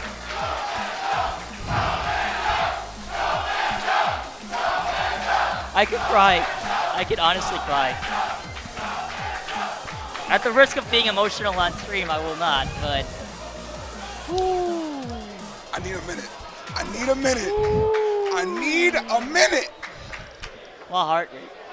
Oh, Philly in top oh, two. Fat Boy's coming up there. I wish I could go up there too, but I got a job to do. You too, probably. Oh my goodness. Ladies and gentlemen, I am Pepper Spicy. This is Astronomical over here, and this is some crazy, crazy good Tekken. I'm trying to hold my emotions. Tekken history is being made here as this is not a normal Summer Jam. This is really stacked for a Summer Jam, even outside of the Tekken World Tour. And Philly native Commanda, born and raised, I think, anyways. Yes, sir. Philly is, bred, Philly fed. is now at the gates of heaven, fighting the gatekeeper to the land of top Tekken players, to be considered amongst the greats. And this is going to be a heck of a set. They had just met in winners finals. Still played a very solid game against Shadow 20Z. Shadow took the first one, but now Commander's got plenty of data. Keep in mind, Shadow has just as much data on him. I'm thinking he can definitely do the reset. It's going to be an uphill battle, Absolutely. but it is 100% doable, and we love to see the boy doing great. Definitely. Billy, send him his energy. It's like, okay, so let's talk about the winners finals match. First two games could have gone either way. Commander took them because I think Shadow knew. Shadow realized, okay, I can't really be sloppy against this guy. This guy's gonna mess me up big time if I do any kind of mistake. So, what's his adaptation to that? Not only is he still playing very patient as he usually does, but I'm gonna chip him out a couple times. And on keep out, I'm gonna space it and I'm gonna throw out some buttons. Make sure they connect so he doesn't get a chance to do any kind of offense. No big counter keep out moves, but stuff that's like, there's a wall. There's a spiked wall in front of me. So not only do you have to break my defense, you have to also not get hit on the way in. Precisely. And even to the point where he was also making some pretty ballsy reads, whiffing to the back 3-2, whiffing the first move, hit confirming that rage drive and making big comebacks. Yes. Also, back 3-3 was definitely getting a lot of mileage off of big counter hit damage, whereas opposed to Commanda, a lot of whip punishing, a lot of sidestep reads. So it's more so very counter hit fishy, very poke heavy. Both of them are very way. clean with They're poke so heavy. solid. This is not your crazy Tekken. So I mean, don't forget. Good. Yo, listen, my Don't man. forget. Just as we had said before, even though there's a lot of Tekken going on tonight, y'all gonna come back to us again, right? So by all means, coming up in September after Summer Jam, players of all skill levels, please come join us with our Nerd Street crew for the reversal going on Friday, September the 10th to the 12th, coming this Sunday very soon. It's going to be at the Sun Center Studios in Aston, PA. Once again, coming back to the Philly tri-state area for some Tekken, some Guilty Gear, and some Street Fighter as well. We got $1,000 cash prizes, so try your luck. See if you can come out and hang with us. Please, by all means, if you are trying to come through and play some games with us, go to smash.gg by Wednesday, September 8th. I want to see y'all register on time. I want to see the new faces and the old faces that came out to us. Or if you need that link right below in the chat, !reversal. !reversal or smash.gg. Please come through. Spectators welcome as well. Because this is not something that's going to happen only here and only once. Because Philly Tekken, pretty nice. Local, major, house sessions, whatever, good Tekken. Oh, absolutely. Top tier in the world. I think the crowd agree. You hear that crowd? I do. They agree that we got some good Tekken going on as well. The run back of winners finals and grands. Ladies and gentlemen in the chat, show me the love. Show me some ones if you want Commander. Show me some twos if you want Shadow. But show me something because we got one heck of a show about to go down here. And we're starting off at Devil's Pit, which is a very comfortable Commander's favorite stage I think. for, Besides Infinite. yes sir, Devil's Pit, any Infinite stage, so he's going to be feeling it a little bit here. Right. So, we're going to see here because it's so interesting because Claudio is such a heavy timing-based character. He's not really inclined towards either defense nor offense. It's a matter of just, I'm going to hit you when you're about to hit me or do anything, like duck, move, whatever. So Yes, sir. he's playing in a way that kind of the exact same way Commander is. Precisely, and he's definitely threatening a lot with that knee, not really giving him a whole lot of chances to try and Tsubaki, go for parry, so he's keeping him at bay thus far. Oh, that's what we need to see a lot more of, honestly. It's the the confidence to go for such reads, because earlier, Commander kind of lost the confidence in, like, I'm going to go for down +2. I'm going to do inner piece and he's going to duck it. I think Shadow really needs a lot more than he thinks of that before he starts ducking. Well, Shadow's definitely being very clean and but very oppressive at this wall thus far. Good. Nice punish, Get though. out of the wall as well. Okay. Yep. I think Commander is going to really oh, there it is. There it is. Boom, boom. Perfect wall Going carry. to the wall. Flip him over. Oh! And with the unblockable And setup. he didn't have to end with 4-4-1, but you know he felt himself when he did that. That was you delicious. Know he did that for style. Oh, that was a very clean Oh, way. lots of ducking. A man's threatening with he's that slapping him. one He's a slapping lot. him. The white The glove. side switch. He's got a lot of blood on it. And it once again Ooh. just really threatening with that back Man, one. is that's not a low, Joe. Oh, okay. My man's has been threatening with a lot of back 3 and a lot of back 1 thus far in this first game. Really not giving him a lot to Tsubaki parry, moves that are fairly safe on block. And that move has a bit of a sway back on it, so it's not as easy to whiff punish as you want it to Definitely. be. It does a lot for Claudio. If your timing is great, that move is going to do so much for you. And this is one of the best, if not the best Claudio in the world. So you know he's a master of it, but he's not a master of just keeping everything not whiffing. Roses are red and violets are blue. I done told you plenty of times tonight about so forward good. 2. How does this man play? Is he on Adderall or something? My man's is on Philly. He's the on energy Philly. of Philly. He's definitely on Philly right now. That's for dang sure. My man's is high off Broad Street. Woo. And this is the infinite stage part, so this is where he's going to shine a little bit, where he's going to really feel comfortable. Oh, the 2 throw. Gets it Command down 2. here. And And the trade, running 3. Running 3. Didn't even need, so he could have sat back fairly comfortably. All right, final round here. Counter hit, but trade, and it's going to be good for Claudio. Longer stun time. Oh, but okay. was he Oh, able to that fully duck as convert, well, though? though. And almost 2 throw, but broken. And the regular Ran throw not in broken. to do a regular 2. Oh, don't do that. I think it's 0 or something for Claudio on hit for that.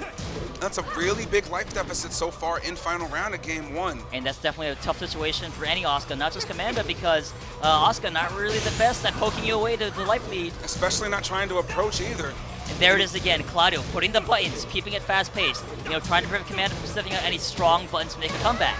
And Yeah, again, just really threatening with that back 3 and that back 1 keeping them at bay. it's such a good active defense, because it's not just like, because as much as it looks like he's playing aggressively, he's actually playing defensively, because he's basically throwing out anything he can think of to stop Commander from using big buttons like down +2 or inner piece or down back 1-4 or anything. Because if you're blocking or getting hit by something, you can't do your moves. Precisely, and he's been using very solid, again, his back 1 with a little bit of back sway to it, so he can't necessarily whiff punish it as cleanly as he could. Back 3, so he doesn't have the threat of the parry to worry about. Been mixing it up with a lot of low and high to keep him guessing here. It is incredibly smart play, as we expect from Shadow, because the man needs no introduction. As much as we love, Commander, we have to respect that this is a titan of Tekken. Oh, absolutely. Shadow 20Z is one of the pillars of Tekken no matter where you go. Be it ICSC, Chi-Tech, Iron Fist Friday, Offline, Summer Tekken World Jam. Tour, international play. He's got, not just American players under his belt. He has defeated Koreans, Pakistanis, all over the place. Oh, my man's starting to put the pressure on with the running 2s. Okay, inner piece. I would actually like to see more down back DH on Commander. Getting a little bit better, some chip damage here and there, just so he doesn't have to worry about making a big comeback before it's too late. And again, just still really threatening with that back 1. Oh, another one! Slapped him. I don't even think he's ducking. I really think it's just the timing of it. His timing, Shadow is playing so calculating here. I actually think that's that roll, he doesn't, oh, there it is. He doesn't know. It's -10. But at some distances, it's -9. All right, try to go for inner piece again. Nobody home. Oh, 2 throw, throw. but he need to push him a little bit towards the wall. No duck there. Try to whip punish it. Oh, confirm. Oh, a little too too late. slow. That could have been dangerous. But Shadow did not realize he would even go for it. There. Oh, no. Once again. Wow, a double whiff. But then there's a launch anyways. That's gonna Stuck under the hurt. wall, standing 2-1. Something that you don't really want to commit too often with Asuka. Not quite to the wall. Oh, he's got I'm another sensing a stick. back Not gonna 1. be. Oh, just low him to Slowly death. snuffing him out at the wall. It's looking a little ugly. This is an important round. If Shadow takes this round, he will be 2-0 Commander. It's going to be so hard to make a comeback. Down for 1-2. Counter hit, challenged it. All right, slowly trying to oppress, but Oh, the magic 4, but he whiffed it. punish. Oh, Oh, didn't not get the, the full not the right punish one. off of It the is negative string. 13. All right, it's really even help. Ah, There we there go. it is. Bam. And going right to the wall with the 4-4-2-1. And Full into combo. the flip on And this. he needs to capitalize on this so much because if he lets him leave the wall, yep, there we Down go. 1+2. That's what I'm saying. We needed, need baby. more of those because we need to remind Shadow that I am willing to do it. Absolutely. Got to remind him at the. Oh, what a conversion. But the trade just prevented him just from getting that damage he could have gotten. The spacing, the spacing. Again, trying to threaten them there. Back right to the back threes. There it is again. The offensive defense, the active defense. And he's not really falling for a lot of these back 3-3s anymore, getting consistent punishes off of them. Right, so the right. counter hits just aren't coming out as he wants to. Right. I think maybe he has to speed up his timing a little bit or do more of those to get some bigger like that. But obviously he doesn't want to depend on the damage because it's so risky to use that in general. Precisely on and forward Oh, three. regular throw but broken. Ray He's drive got is in the play rage for again. Okazka. Oh, Again, one back pixel. three. Oh, with my the god. Tsubaki setup. He's not dead. Even if it's 4-4-1, he's not dead. Got him. Oh, what an unfortunate whiff. What an unfortunate whiff just out of range. Oh my goodness. You hate to see it, but sometimes that's just the way the cookie crumbles. The right read, the wrong distance. Commander, I think he's in a state where he realizes, okay, what I was doing, that was the right thing I need to do. I just need to keep it up. So he's It trying to absolutely prevent himself was. from cooling off. He It doesn't. absolutely was. That was the right move. It was just an unfortunate situation. Right. Oh, the down forward one side step, or was that down forward two? Either way, he stepped. Oh, snap. I think Shadow's definitely starting to feel it a Oh, bit. 1+2 throw landing. It's smart though. Oh, getting still poking with the lows, and there we go. Down Again by with the 4, back only three. 0 on hit, easily contestable. And slowly poking away with the lows here, the DF1. I'm sorry, he's gonna try to parry here actually. Well, maybe because of that. Trying to keep him at bay at the wall again. He's got the rage. Oh, counter hit. Oh, yes. He did a single jab. I Nice think he was conversion. scared that 2 wouldn't work. All right, 1 round for Commander. It's been a while since he's taken the first round. My man's he's trying to bring it back here, even though he's got a slight life deficit here thus far, and he's just getting poked out. But as we'd said before, he's been making some really solid whiff punishes, and Rage Shadow's really been the one making more of the There ballsy it moves. is. The low parry. Shadow, I think he knows that, oh, you think you're going to low me to death, do you? I can duck too. Oh, threw him out of it. Definitely one of the hardest ways to try and stop a move is breaking a roll while you're. Oh There's my the whip god, punish! another whiff punish. But too close, just short of the wall. It might be able to convert. Nope, conversion. Oh, spent it. Uh-oh. It's that. Oh, the and the delay. down Forgot about 1-1. it. Not dead though. Oh, getting to the low, slowly trying to poke him out. Uh-oh. 13 seconds on the clock.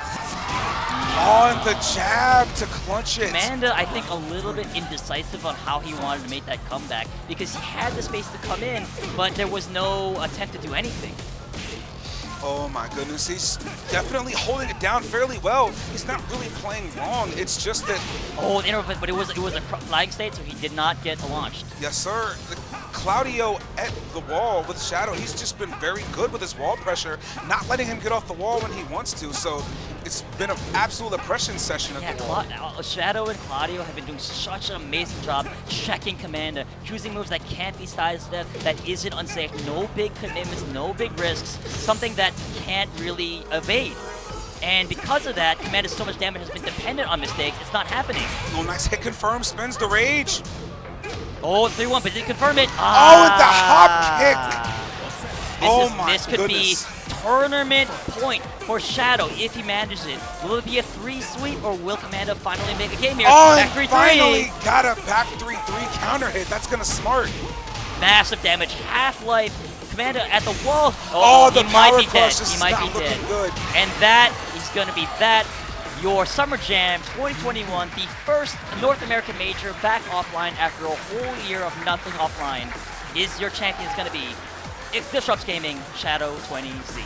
And even thus far, that was still a pretty rough set to watch at the end. Shadow is definitely getting the upper hand, even though Commander definitely He learned a really lot. played that so well.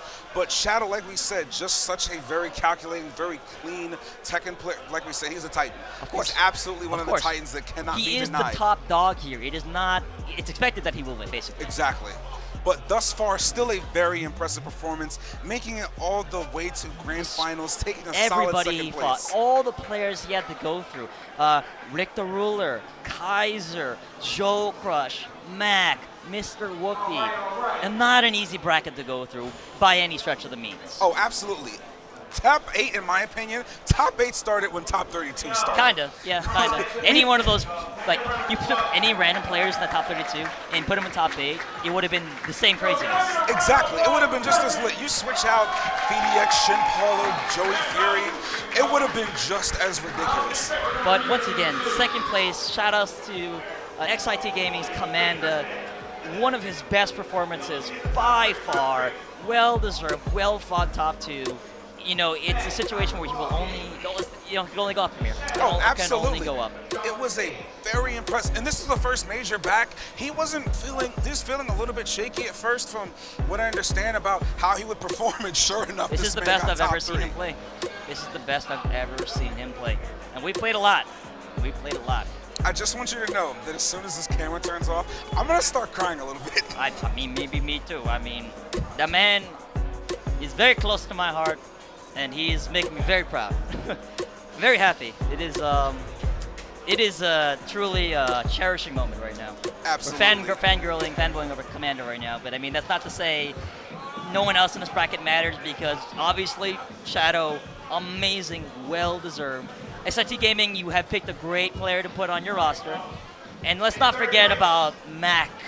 Let's not forget about Ty and Joe Crush, B-Rich, Mr. Whoopi, the Dark Horse Trojan. Oh, absolutely. All of them amazing, amazing competitors. Mr. Whoopi.